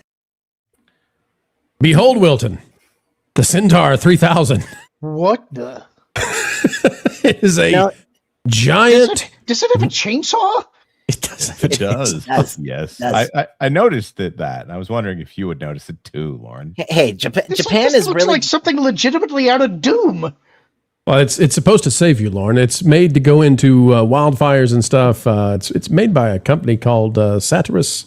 Yeah. It's Actually, here's the Are thing. we sure this wasn't made by a satirist? no. It's legit. They're going there. Waka. No, okay, so here's the thing, okay? So my loving fans have already tagged me in this and photoshopped this so that it looked like me. Well, I'm the one who found But- it. But also, here's the thing, Pro, okay? Mhm. Here's the thing. What? Japan, they make all kinds of robots. Oh my! I don't like where this is going. Wilton, I want you to look at this. This is your girlfriend, okay? It's made to be able to ride on the back. You know, it's supposed to go in there and save kids, but it could save you. It could save you and your little juvenile legs, and you could ride right out of a wildfire or a toll bridge or wherever it is you live. You could just get on the back of that thing and just ride to paradise, baby. Yeah, see, here's the thing. I there's so many your mom jokes that I just want to make right there, but I mean, The fact that you see a centaur and it reminds you of mothers worries me. If you're making them, it's a your mom Donnie joke. I am disturbed by this. We talk about AI a lot, and you've armed a centaur with a chainsaw. I don't like any part of this. It's unsettling. It's unnerving. Nothing can go wrong. I don't like it, and I don't want it. Welcome to the future, Lord. When the tornado comes and the all right. trees are over the road, and you look out and you say, "Honey, there's a robot centaur chainsawing through the trees." Well, that's just wonderful, isn't This it? is for fire rescue. Could you imagine being the firefighter standing there, and then all of a sudden comes down the firing, flaming tree, and then there's the robot centaur with a chainsaw looking at you, and you'd be like, "We're saved!" I can see that'd be legitimately the response. I promise you. Promise you. This is the point I'm trying to make, is that if you imagine this, imagine you are trapped under a tree with a blaze all around you. All right? Yes. This looks like something out of Doom, and all I can see this doing is inciting terror in the victim. Do I want this thing actually swinging a chainsaw around me? No, I do not. Just think of it this way. You wouldn't have to worry about taking another body out of the fire. It'd be fine. It needs glowing red eyes. It Yeah, really but needs glowing red eyes. I really... they need to program more robots with those things. It's the glowing red eyes. Hey, Jonas. Yeah? You know what time it is? Time for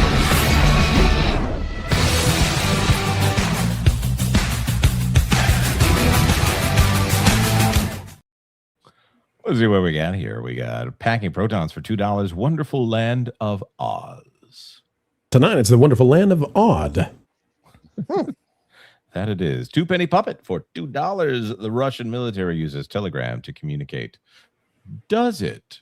Now, if it's off the U.S. App Store, Is it off the Play Store as well, or is it just I don't Apple? know. I have no idea. I don't go on to the Google Play Store. Generally speaking, You should try sometime. no. An interesting place with all kinds of scurrilous behavior. Hi Boy sends in a happy poop. I never thought I'd hear you say that. Yep. I mean, everyone's had one once in a while. Friedrich Wilton's bro for $2. Surprise trolling. And for $2 more, you tell him, bro. Trolling. Will You do. tell him, bro, Wilton. Paul, 12,000 for $10. Wilson has sent us your way. Now we're watching from the alleyway. When we arrive, you see, we can say definitely it's a secret tunnel raid, secret tunnel sneaking in yet once again. Is this a song from Avatar? I don't know. Wilton, do you know the song? I have no idea, but I know that Paul's like working on like Weird Al parodies of Weird Al parodies. I wouldn't recommend it. We've been there before.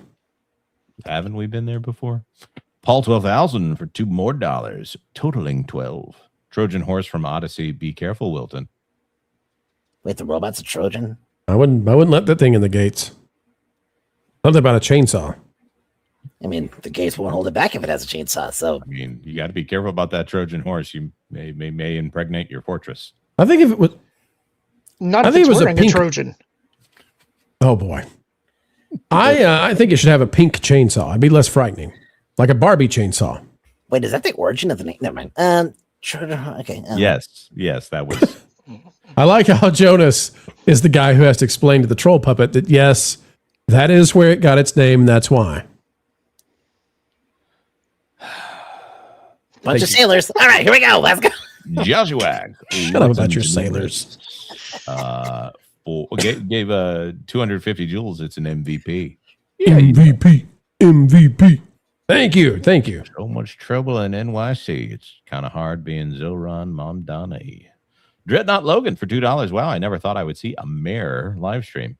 Hey, there's a first time for everything, and you are welcome. Yeah, Wilton's gonna clean up this town. You could start by sweeping the floor. Free Coke for everyone. Whoa! Not that kind of Coke. Oh. Yeah. Who are we to discriminate? The Richards Art for $2. It's Jack Black Spider-Man on YouTube. Go check it out. They put a little gut on him too. It was very good. But did you guys see that video? The video of Jack Black as Spider-Man? No, of the dude pushing the other dude, but the dude pushing the other dude was dressed as Spider-Man. No, I have not. I've seen pictures of a Colombian theater that apparently he's talking about the guy in the wheelchair that was being pushed across. We showed at the beginning of the thing. No, briefly of the thing. Would that be the show? Is that the one from Mac and Me? No, there was a story of a dude dressed a 20-year-old guy dressed up as Spider-Man and he pushed an older guy across the road. No. That's a story we want to cover, but we're not covering now. You know, every time you say the dude pushing another dude, I know. I can't. You went full retard, man. Yeah.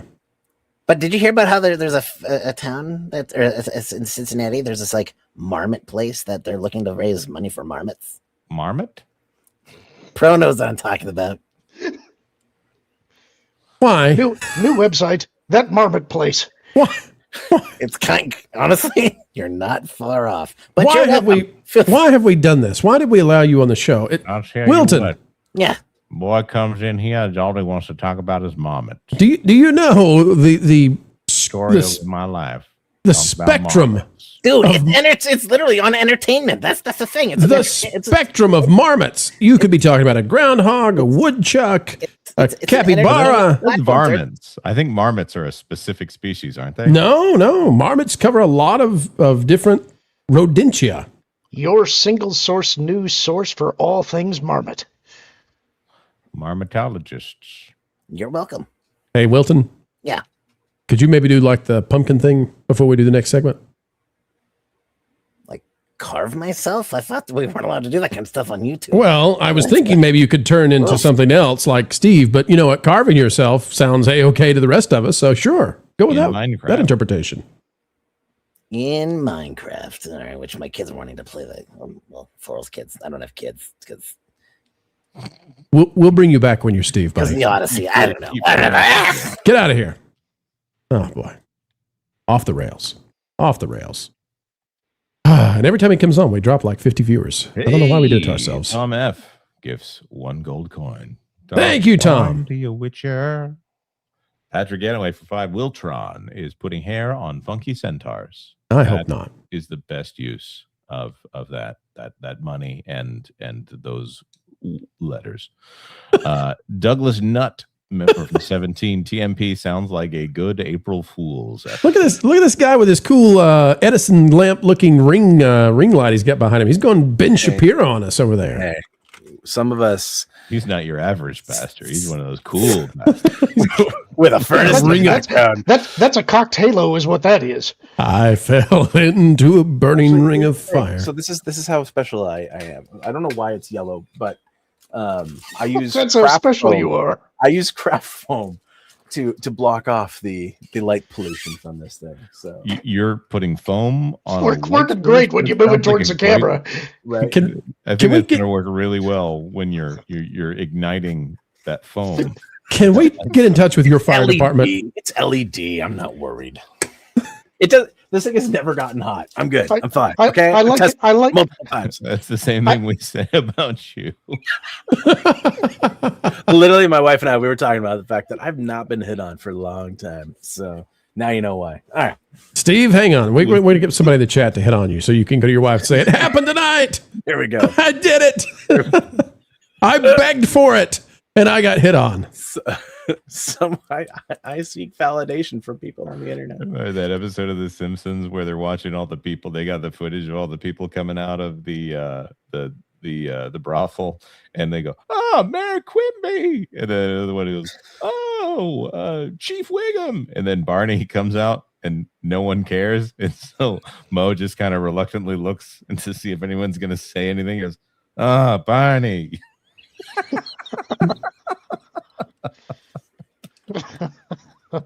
Jonas, we've got a couple more super chats. Let's get them on the screen, and then we'll hit the next story. I only see one, and it is from blah blah blah blah for 5 for the goal. For the goal.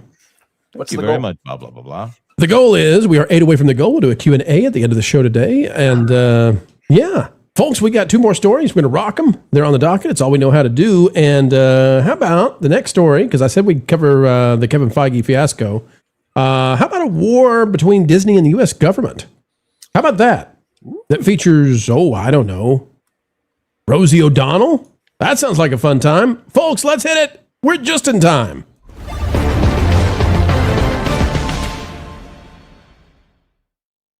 Just ahead of the Disney shareholders meeting with the the report and how they did in the last quarter and all that kind of stuff. Well, it turns out Dana Walden over at Disney, she's the president of the company. She's not the CEO. She's the president. She's number 2. Who does number 2 work for? She wants to pick a war with the U.S. government. That's going to go well for all the investors. We've got this one out of Variety. It says from Todd Spangler, Disney's ABC asks FCC to reject petitions to deny TV license renewals. Says agency is taking punitive action against broadcasters Trump dislikes. That is far too much for a headline. ABC filing says 95% of comments submitted to the agency are in support of its 8 owned TV stations. These are the biggest, in terms of media coverage, these are the biggest 8 stations in the country. And because Disney has declared that The View is real news, and because they've tried to skirt the rules for The View, and because of the DEI hiring, which, by the way, we're cited, that parkplace.com is cited by the FCC and reporting on some of this stuff. Disney is in an awful place. I know that's a lot to try to explain, but just know this.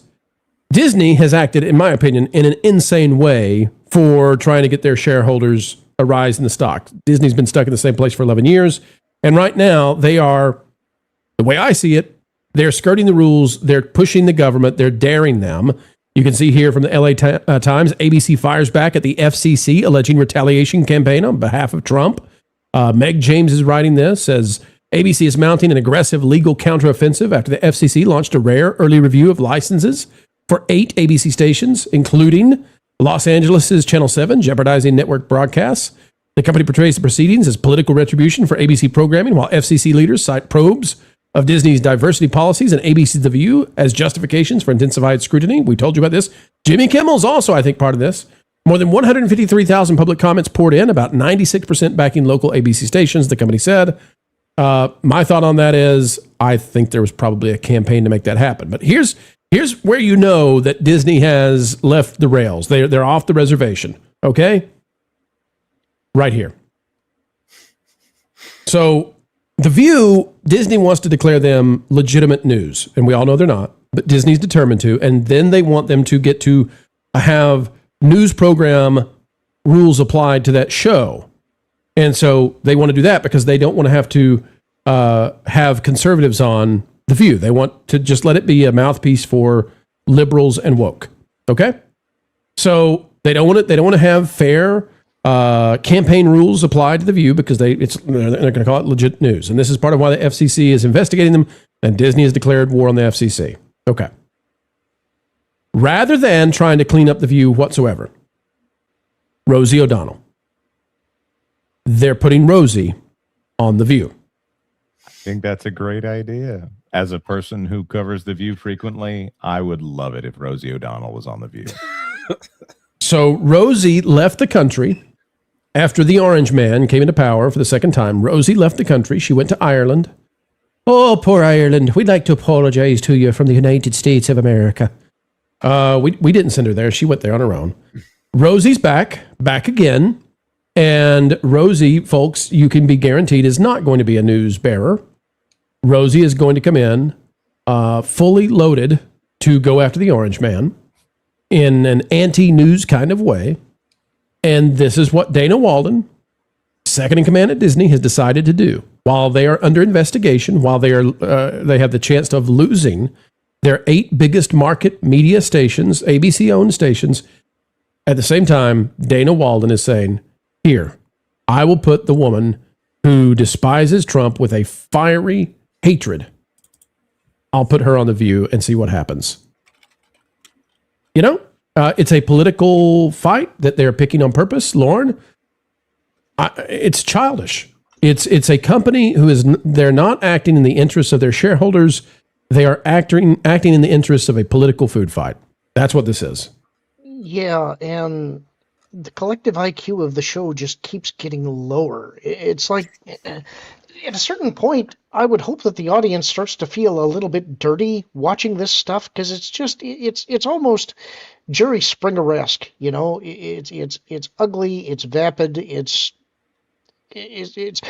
all right. I guess the way that I would counter Rosie is, you say you want to bring hope back to daytime TV.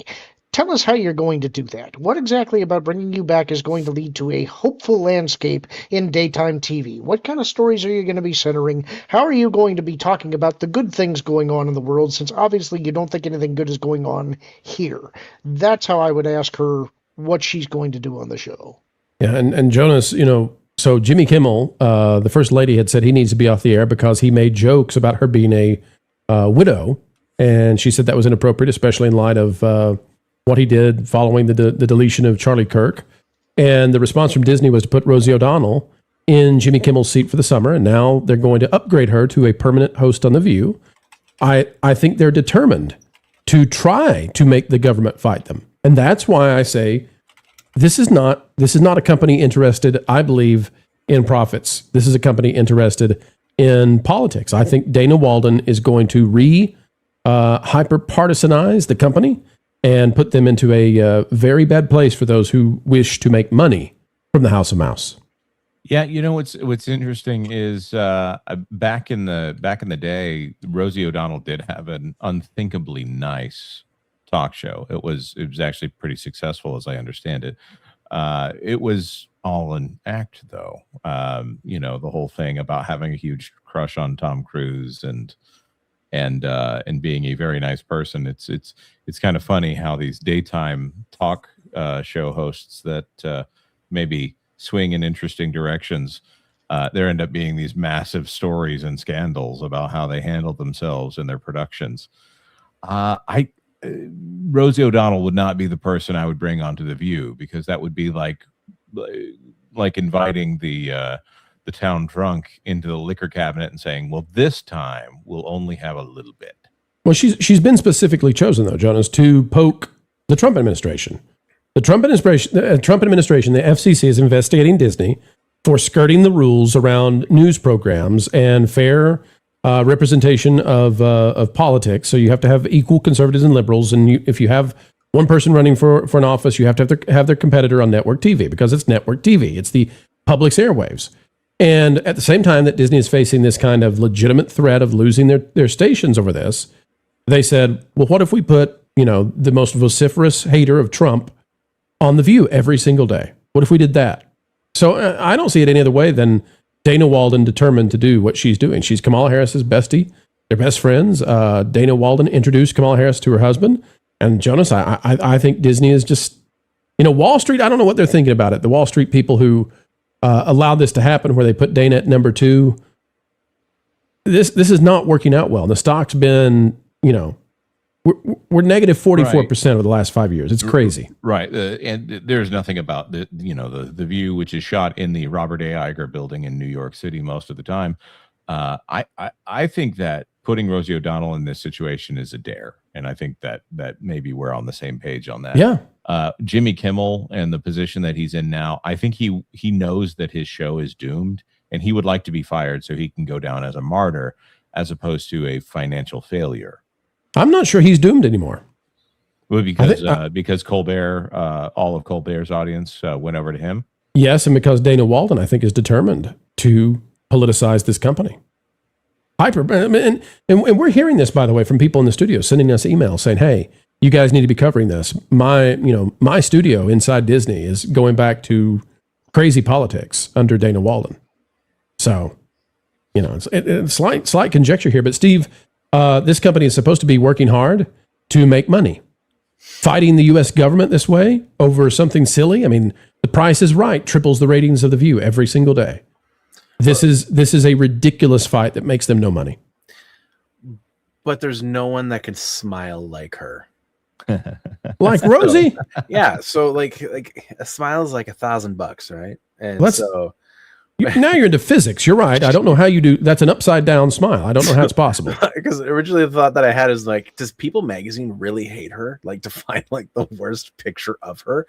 And so then I had to look it up. Okay. So she blames her upside down smile on the fact that she lost weight. Okay. Lord. Yeah. So I was trying not to die laughing as you guys were talking. Well, let me put it this way, Steve. And we're not, it's never a great idea to make fun of a lady's looks, but if you were to Photoshop her smile there and just rotate it, flip it around. So I was actually going to try and do that. And then I was like, so I was in the process of me trying to figure out, was this like a legit thing? Because I'm like, if it was legit, I wasn't going to comment on it. But I'm like, she's saying it's because she lost weight. It's interesting because I would not have noticed that until you pointed it out, but it's odd. It's literally upside down. It says she noted that the extra skin around her lower face and jawline shifted due to gravity. That I'm like, so the real truth is she had plastic surgery before coming in for Jimmy Kimmel. There's a little bit of that. Yeah, she did actually in 2026. Yeah. So, but this is that's the this thing. year. This is what I'm actually more convinced of. That is actually her disposition, right? Like that angry look. Oh, an upside down smile, like an inverted joy. Yeah, like that's just who she is, and that's what you see now. That's so. What's on the inside is making its way out, and obviously, I'm not a doctor, but there's the troll is not a doctor. What's on the inside is making its way out. That. Go ahead. Go ahead, Steve. Comments. But anyway, I just want to make more jokes. But no, it doesn't make sense, obviously, for a realistic standpoint. But as you said, they're trying to be political. And just to throw in my own problems here in Canada, like they're doing the same things with CBC right now. They're doubling down on this stuff because the quote unquote message that they've been putting out for the last 3 years is failing. People are starting to see through it. And so in order to be heard and noticed, it's the whole, they pound the table in order to get their attention, to get their point across when they have nothing of substance to say. So you just shake your fist and look grumpy when you do it. And you know what? I actually got curious. I looked up Rosie O'Donnell's smile. She's always smiled this way. It's not a recent thing. I had never noticed this before. Like a rabbit. That's interesting. I've never seen somebody smile this way. This is Lauren's Berenstein Bears moment. This is the Mandela effect finally for Lauren. I never knew Rosie smiled upside down. This is the same look that Lauren gets though. But he's like, her smile. When Lauren's like researching Star Wars and he finds something, he's like, I've never seen this. And that's the same expression, folks. Folks, here's the expression investors are going to have. They're going to fight the FCC. They're going to bring Rosie on to poke at the administration. Meanwhile, stock currently at the time of this recording is $98.14. It's been there since the very beginning of 2015. That's when this stock entered this territory. If you've been holding Disney stock since 2015, the beginning of the year, 15 and a half years later, it's still worth the same dollar amount. The problem is dollars are worth less now than they were then, which means... No financial advice. No financial advice, but your wallet's been in the vice if you have been hanging on to Disney stock. Apologies to one Mexican Iron Man.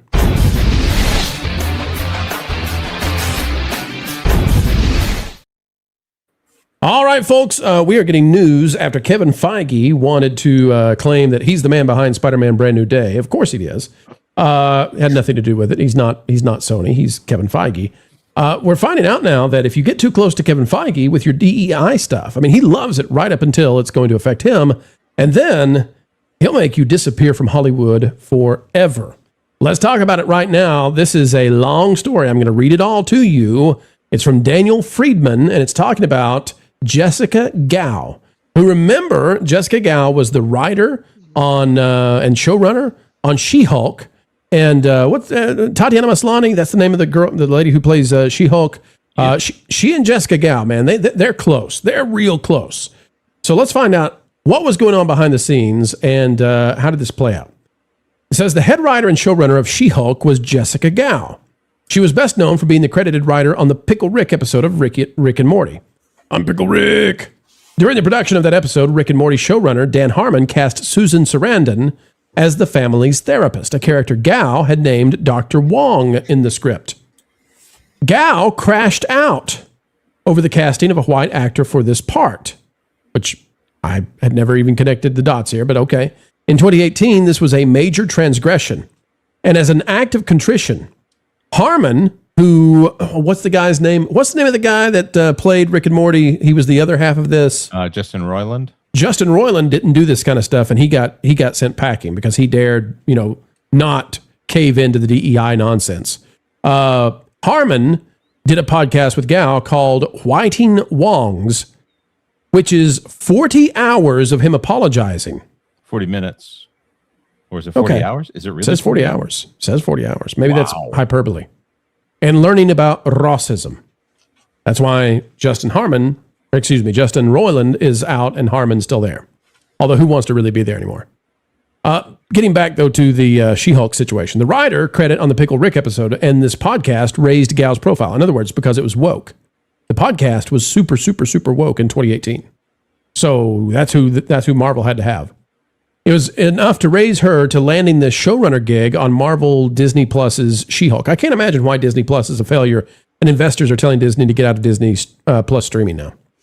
But the production was extremely troubled, you don't say. In addition to not staffing lawyers or legal drama writers on the show who could deliver the Ally McBeal and the MCU pitch, the She-Hulk show required, as described by Gao in interviews, an extraordinary level of direct personal involvement and micromanagement from Marvel Studios head Kevin Feige. We'll find out in just a moment. Gao described her relationship with Feige as supportive and collaborative, but she also describes him routinely intervening to reshape the show in the wake of catastrophic test audience responses. So this is what made it through to the end? Yes. Wow. But listen to this. Listen to the hill that Gao died on, and I want you to understand how Hollywood works based on this.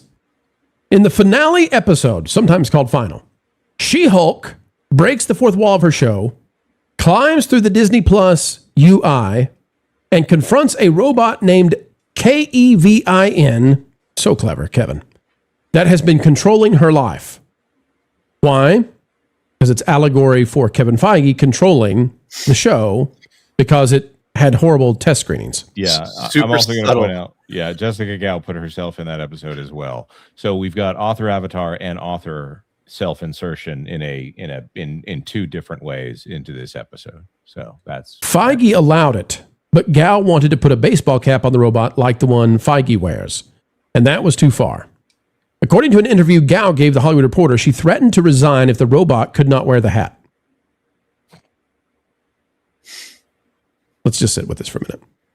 Let's just sit with the level of stupid. I want the robot to wear the hat, Dad. I will quit being the showrunner. I would break my contract if the robot cannot wear a hat. Feige immediately accepted her resignation. A visual designer managed to mediate the dispute by incorporating a hat-like element. That's right. The sunshade looks like a baseball cap. Into the robot's design. The show was canceled after the first season. The cast released. None of its events have been referenced to in any other Marvel productions. She-Hulk star Tatiana Maslany is not in Avengers Doomsday. We have no belief she'll ever return to anything. But here's the kicker. Jessica Gao has no IMDb credits since She-Hulk was canceled in 2022. Quick question. In Brand New Day, I heard on Hulk's desk was a picture of Scar. I think his son's name is. Is that true? Yeah. I don't know, but maybe. No She-Hulk. He's in the post-credit scene of She-Hulk Attorney at Law, and is very badly rendered. Well, here's what I want to offer to you guys, and anybody on the panel, take this away, okay? It turns out, and we've seen this with like Iger and these other bigwigs in Hollywood. So now we've got the story with Kevin Feige. They love DEI. They seek these people out. They love these wokies, or at least they did. Up until their insanity touches them. And then they've had enough of it. So Kevin Feige was whatever it takes to let Jessica Gao do this and destroy the streaming, and nobody's getting Disney Plus, because of She-Hulk, et cetera, et cetera. We'll do all that. But by golly, you make a robot that makes fun of me and my baseball cap, and you're out of here, and you'll never work in Hollywood again. You could put my name on a robot, but if it wears a hat, you're done. This is the ego, and but everybody else under Kevin Feige had to suffer under this woman. Everybody had to suffer until she went up the chain to him. And then the message is, you'll never work in this town again. And she hasn't. But could you imagine working in those offices for Kevin Feige? Like that's what goes through my mind. Like, how much of a nightmare now I could see, like, to be fair to him, like, I've been in situations, believe it or not, here on YouTube where I've been willing to be self-deprecating, as have you guys. So and so I could see him saying, like, sure, call the name Kevin or whatever. And it'd be like one of those moments. And that the moment where it goes too far is where it's like, no, now you're just trying to take every level. So to defend him on that point, that's fair. But the fact that, like, it got to this point with all of the stuff that happened beforehand, knowing the history and the stuff they had said about the Star Wars crew that we've heard down the grapevine, I just can't believe that that environment was anything other than a toxic place to be in. And so color me shocked that the hat was the thing that broke the camel's back. Well, here's the deal, Lauren. Here's the deal. And Steve is exactly right. That's what broke the camel's back. And it's crazy. This is what woke does. This woman who is ultra totally woke, and she was hired because she's woke. She decided that her job was, after these test audiences just hated the show and Kevin Feige came in to try to save them, she decided her task was to shame him, do a ritual shaming with a final episode that mocks him trying to be in control of her. Like, wowza. Weirdly, I'm going to play kind of a devil's advocate here, but it's going to be tricky to do because I never saw the show. I've just heard about it. You lucky man. I think there's maybe a way you could pull that off and have it work. I think there's a way that you could do it and maybe be funny, but it would require that the show previous to the finale was also funny and working. That's It was the not, problem. Lauren. I think, I mean, honestly, in a way, I think what she was doing is no different than what the Spaceballs 2 thing did at San Diego Comic-Con last week, making fun of the Spaceballs cinematic universe and doing all of that kind of thing. And I think you could easily take a poke at Marvel doing that because of all of their shows and all of the homework that you have to do and all of that garbage. But I do think that it's funny, as Steve said, that you can call the robot Kevin, but if you put a hat on it, we're done. You better not put a hat on him. That is a level of silliness that I had not considered it that way before. Jessica, you have crossed the line. You have finally crossed the line. Jonas, there's a strange angle to this, too, and I'll toss it to you because you know a lot about, well, I mean, we cover all this, and we've been covering this for years. Seems like Marvel has been grabbing up Rick and Morty writers, and it's not been going well for them. What in the world? Why? Who is this big of a fan of Rick and Morty that they... That would be Kevin Feige. Well, this did not go well for him then. No, not at all. I mean, Michael Waldron is there, and you get all this multiversal nonsense. And, you know, I've watched some Rick and Morty. I can see why it's funny at times. It's not really my thing.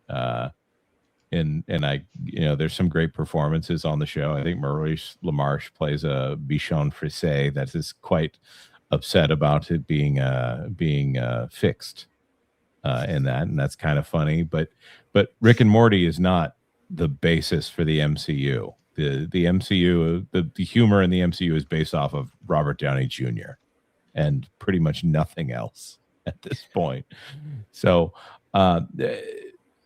I also feel the need to point out that She-Hulk's best moment was when they had an internet troll put on screen, and that internet troll looked exactly, not exactly, pretty much like 25% different than Overlord DVD. Right. Doomcock. So that, yes, and which means they are living online and they can't stand Overlord DVD. Like that's where we are with Jessica Gao is sitting there. Jessica Gao is probably sitting down eating a pint of ice cream right now, mint chocolate chip, watching Overlord DVD videos with Doomcock and Harvey and all that, and just hating every minute of it and wishing she'd get one more chance to take him down. Well, that was the thing they were going to do with this show. They were going to own the Chuds, and the problem is the Chuds were the original subscribers to She-Hulk comic. They were the ones who were buying She-Hulk. You took an audience that is primarily men, because guess what? It is men who bought the She-Hulk comic back in the day, not because of women's rights. And Tatiana Maslany has also largely disappeared, and she went after Bob Iger, and she called for a Disney Plus boycott. So she went after the King and missed. Yeah, they all missed. They all missed badly. And it turns out you don't go after his crown; you go after his baseball cap. Well, it's kind of like it's the Marvel meme. They didn't go for the head. Like no one has actually learned this lesson. Apparently, like this is what we've learned from even with the Doomsday leaks. Thor doesn't go for the head. This is just a thing that Marvel really struggles with. Guys, I'll give you the final thought on this. Whoever wants to take it. Feige is desperate now to take credit for Spider-Man Brand New Day. He's got an interview in Variety where he's trying to do so. I got a feeling he doesn't want to take credit for She-Hulk right now. I got a feeling that's not going to be an interview coming up or a podcast where Kevin Feige goes into great detail about how things went down with She-Hulk. But it's out there now. Guys, how does this affect Kevin Feige's reputation? Some might say that it sounds pretty darn good that he finally, said that's a line. We're not going to cross it. My quick question is, did Spider-Man have a script? Yes. Although Tom Holland actively rewrote it and then rewrote it scene by scene with a handpicked writer with him. Actually, while they were shooting. Yeah. That's interesting. But at least they had a script. Interesting. A finished script. So can Feige claim credit for something like that? I don't know. Doesn't smell like Feige when you've got a script that's finished going into a multi-million-dollar movie. Lauren, I saw you. You have to unmute, and I'll give you the final word on it. I do think everything is really going to depend on how Doomsday does. And right now, I don't hear anything that gets me excited about it. I'm willing to go into it with an open mind, but I have an immediate red flag when you've got 30 characters that you're going to try and get in on screen. Not including Spider-Man. Yeah. So if Doomsday underperforms, it's going to make me wonder, when does the top brass of Disney go and have a meeting with Kevin Feige and his team?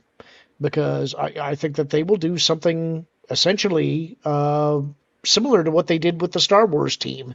We'll see what comes of that as well. But I would imagine Disney is going to start asking that they'd stop getting shown up by Sony. That's not something that looks good to either them or their investors. Lauren, clearly you've never heard of Chris Evans playing Captain Shirt Pants. It's going to be a big driver at the box office. Going to sell so many khakis.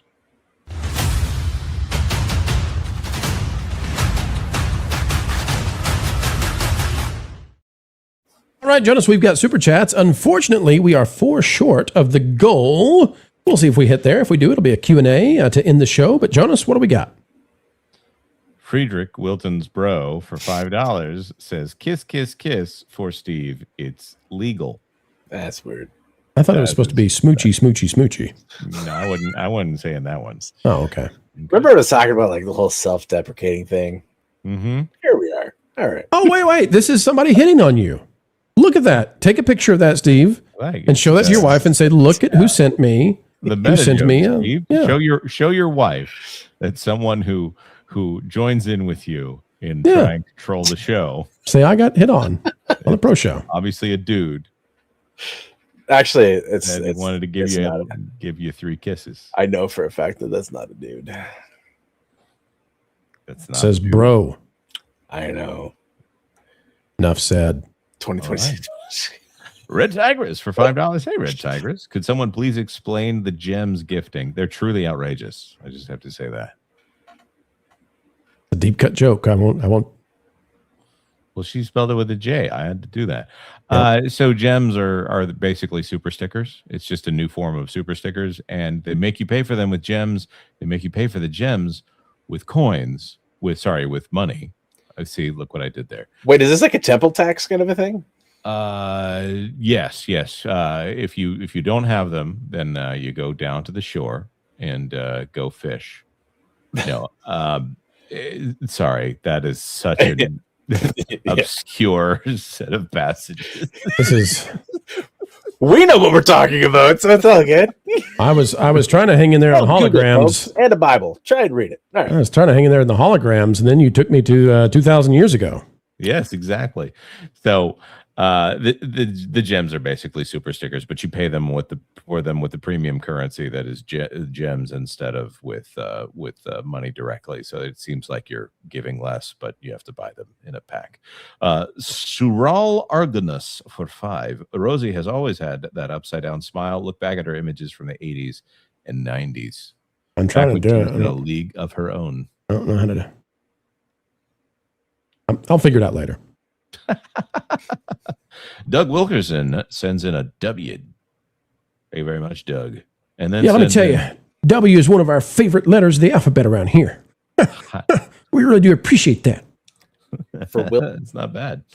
And then sends in hiding. And no, that's Dick Cheney's heart. Sorry, I'll stop now.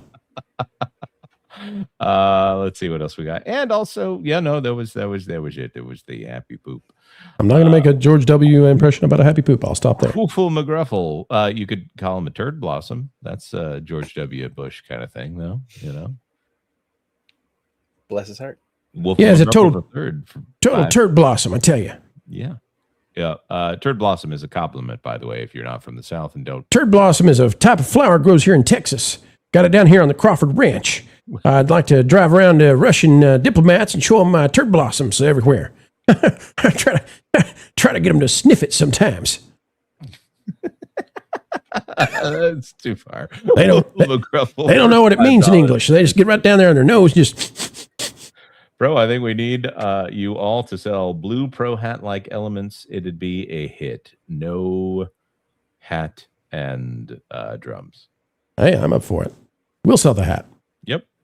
Let's see what we got here. Doug Wilkerson, member for 20. What got taken down? Keep it going, y'all. You guys, y'all rock. Our Spider-Man video got taken down. 2 Spider-Man videos talking about Tom Holland making the movie for the fans got taken down. Yep, probably a manual action if I'm looking at I think it looks like a manual action. Yep. Rod Thunder. Thunder. For 50 Canadian dollars. Hail WDW Pro and gang. Quick plug for See Through Love, a Spanish teacher who can become invisible when angry, but when aroused, it happens uncontrollably. Is shocked to discover the new gym teacher is blind, but can see her when invisible. Find at Friesen Press. Folks, go check it out. Enjoy Rod Thunder Hearts. Well, I would say new, but it's not new. This is a book that's been around for a little while. And Rod, we're so pleased that you are enjoying the sales of the book and hope people are enjoying the purchasing of the book as well. Yeah, and he's working on a sequel. Michael Cooley for $5. I saw Spider-Man and Supergirl at a drive-in double feature. It was the best of times. It was the worst of times. That was the name of the double feature. Finally got together. That was the name of the double feature of the night at the drive-in. There was a pastor friend of mine, I say friend loosely, who rated Supergirl as a better movie than Spider-Man. I'm like, thus loosely. Wow. Yeah. I'm like, who? I don't know anybody that said anything even remotely close to like even saying they're on par. But here we are.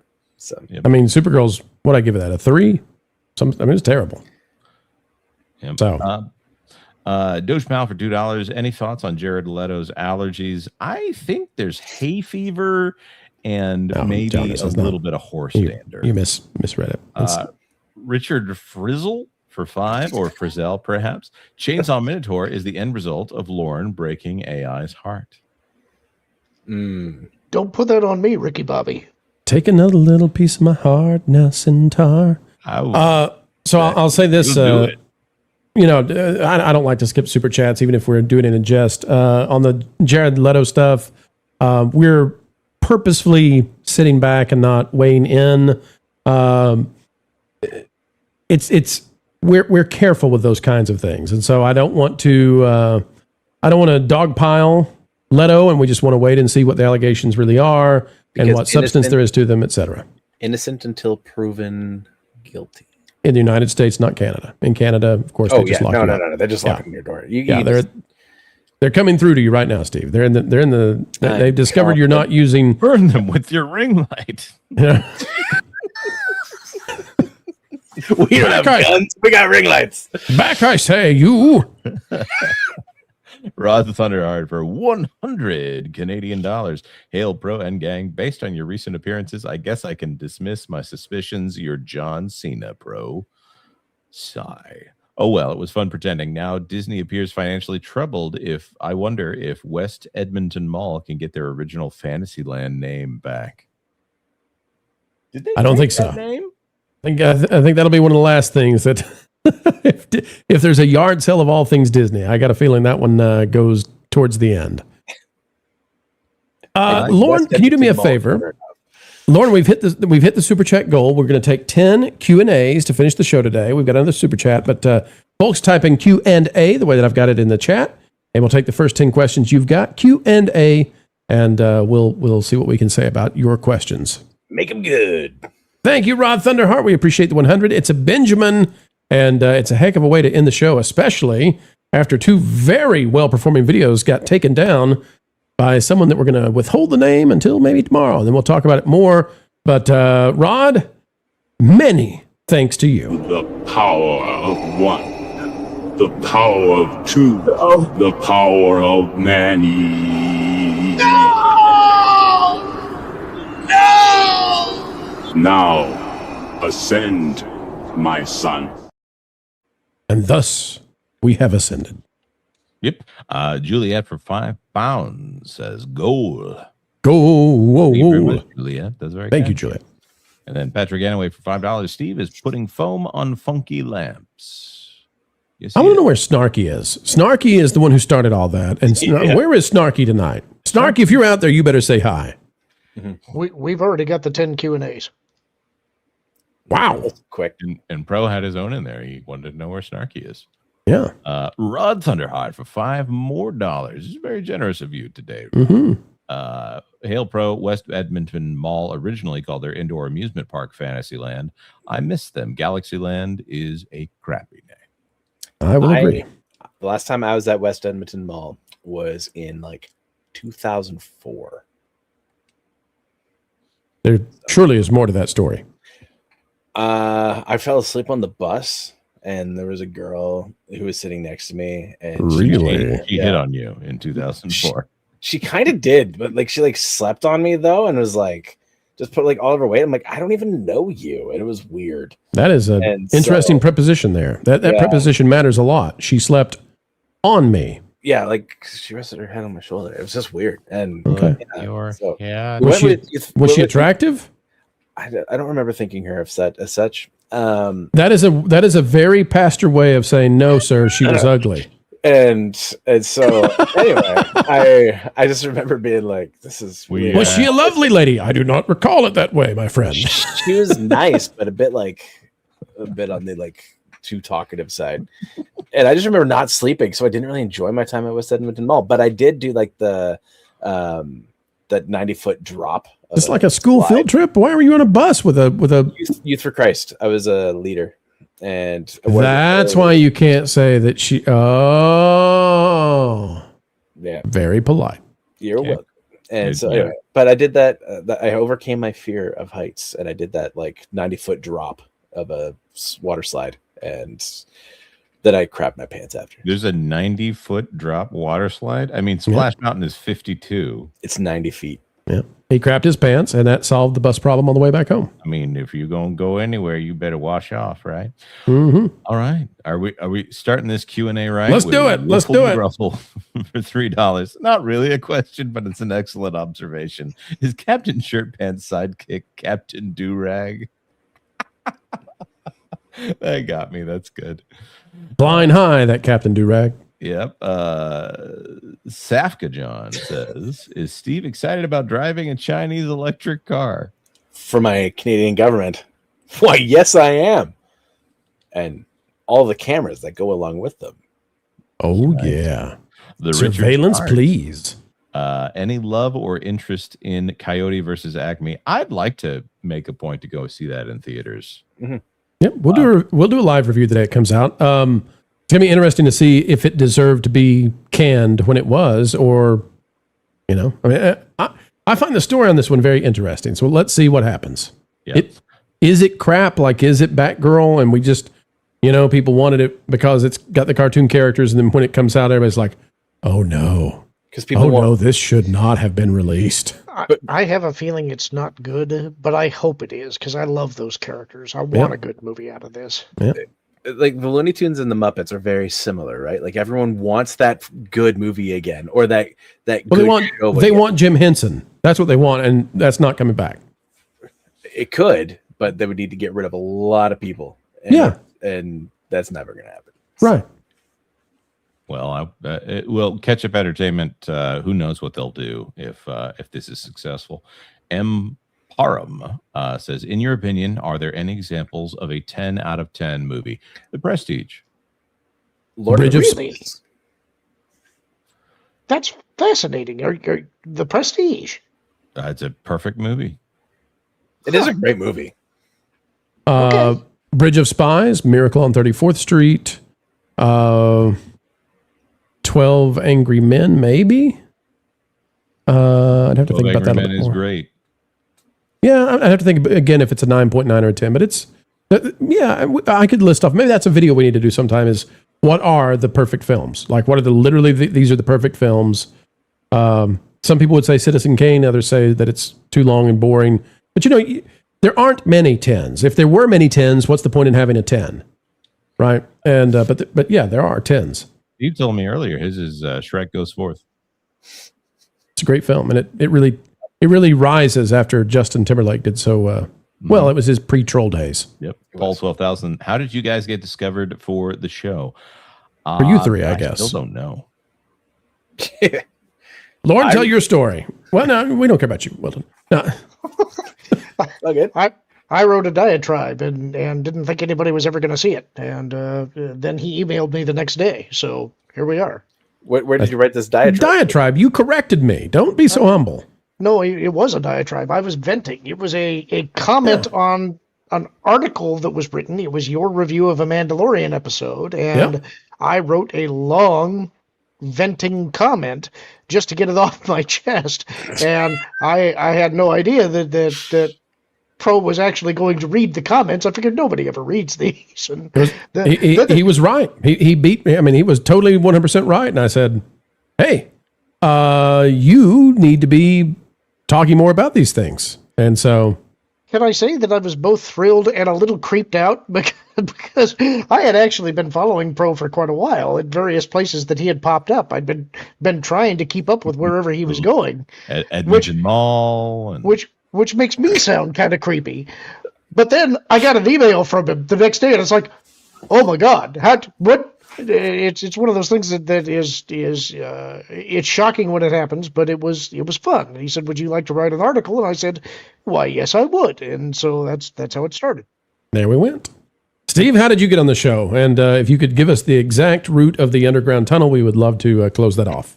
All right. So watching Pro on VR, and then Pro launched off on his own thing, and I was like, hey, what do you think of these stupid videos? Because I started making like Wilton and Floral videos. Had you and I ever interacted before that? Nope. And so I didn't know if you were in VR's chat at any point. Well, I was, but like I don't know if you ever saw anything I said. And so then I was making like little videos for like Comics Division and other guys, just trying to make these things. And I said, Pro, I made you one of these. I'm just trying to do these things for fun because it's what Jim Henson did with coffee commercials. And I'm like, here you go. And he's like, can I use this? And I said, okay. And then, and then that began having those as bumpers in many of our videos. That goes on to this day. Yeah. And now that I'm unemployed, I can make more. So here we go. Hey. And Jonas J. Campbell, how did you wind up on the show? Little baby born on the brownstone steps. You recorded a video on Aerosmith and what was going to go on there, and I think I had written some articles. Dude looks like a lady. Oh, sorry. And when I logged in and had a pretty good amount of bass on the microphone, you said, "Oh, well." So, yep. Will Disney's box office this year end in the negative? That's an interesting question because it depends. Disney gets 25% of the box office profits from the Sony Spider-Man movie because Disney owns Spider-Man, even if Sony has the theatrical rights. And so I think Spider-Man, if we include it, even though it's not Disney's movie, they end up positive. Without Spider-Man, it's definitely coming down to Doomsday because it's the most expensive movie ever made, and the break even will be insane. Yeah, are Disney movies profitable is a totally different conversation than how much did they make at the box office. That's the whole thing with this Kit channel, isn't it? And caboodle. Yep. I miss caboodles. Your reverse Uno card. Does Disney have any chance of finding its way out of the wokeness? No. Not yet. Not at this point. Not as long as Dana Walden is in charge. And you know, we were pretty soft on that at first, but we're getting lots of sources reaching out to us saying, hey, it's going political big time again. Yeah. She is just the worst. She's the new Kathleen. How is Steve always right? How? When? I don't know. Why? Henceforth, did it happen? Yes. I remember Steve got like said something about a movie getting a certain amount of money, and like at some point it made that amount of money, but like it was making more money than that eventually. So it was like it made that much on that day, and everyone was like, Steve was right. Hashtag Steve was right. Steve, do you even write with your right hand? I do. Okay, I took you for a left-handed person for some reason. I would just argue that his right leg is shorter. Yep, checks out. I got nothing. Oh, you beat me. You checking Steve's leg? Michael Cooley, to avoid a takedown, can you just refer to Spider-Man as Spider-Pig and Tom as Ham Holland? To avoid a takedown, can you just refer to Spider-Man as Spider-Pig? And Tom as Ham Holland. Ham. Spider pig. Does he ever a spider pig? Can he swing from a web? No, he can't. He's a pig. There Look you out! He's a spider pig. Yep. What is your favorite deli meat? Mine is salami. Roast beef. It's him. No, I'm kidding. Summer sausage. Pepper turkey. Summer sausage? Is that a deli meat?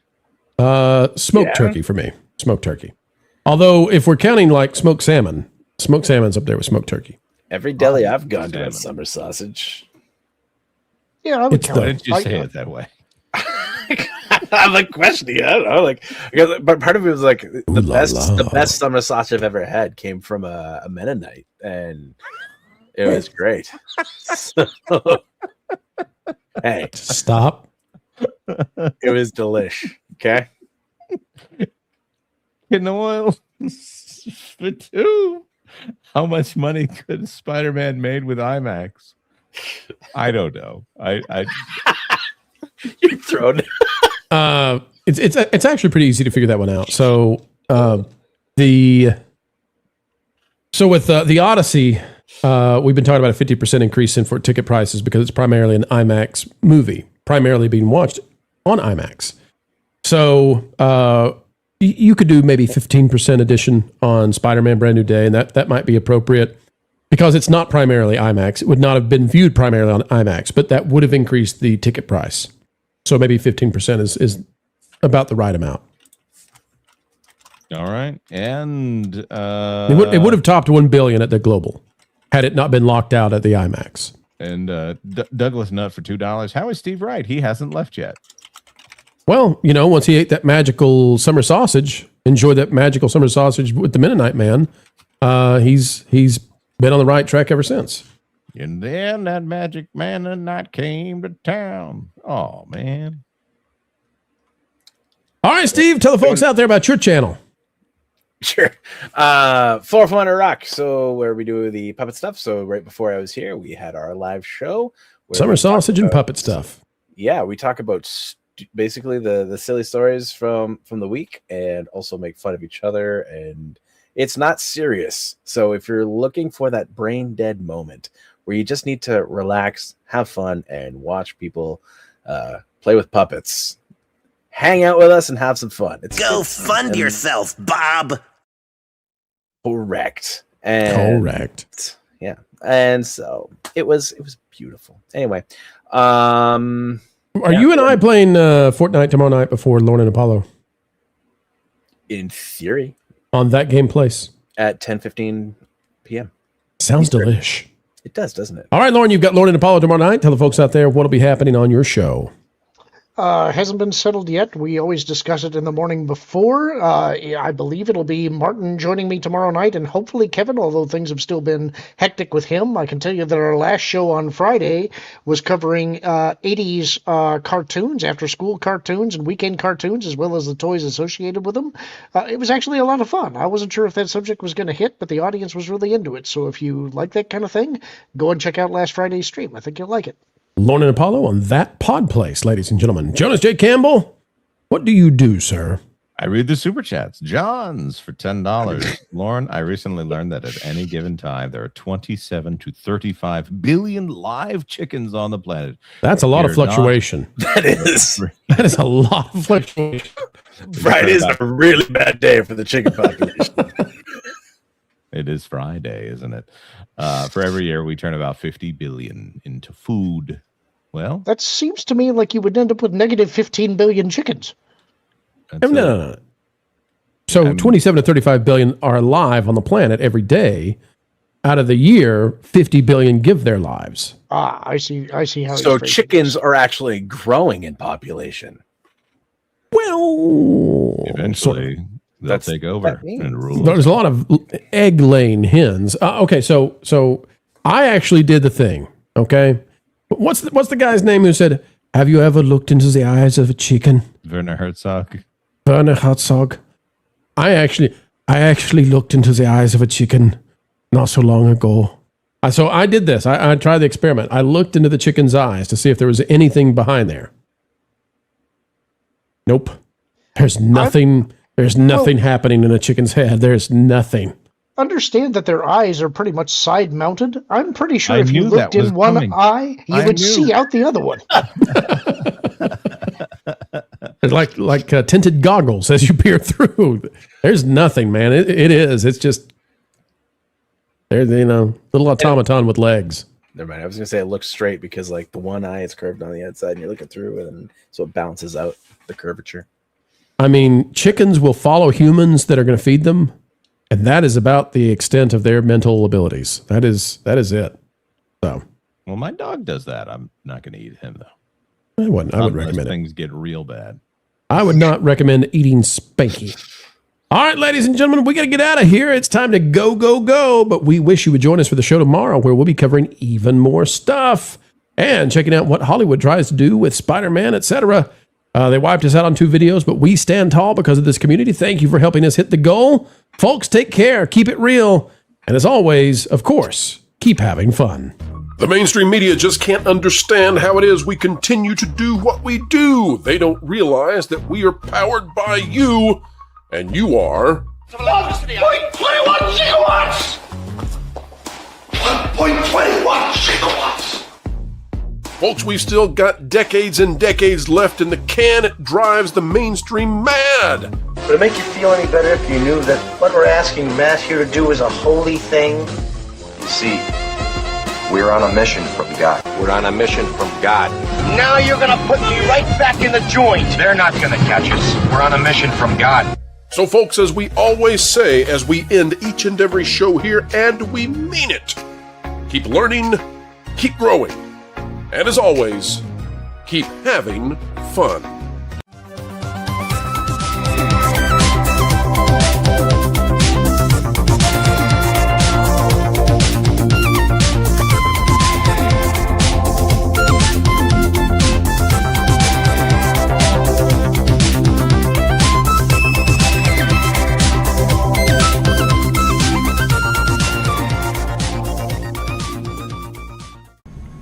Every time they hit him, he stood back up again. So they hit him harder. Still, he got back to his feet. Standing man.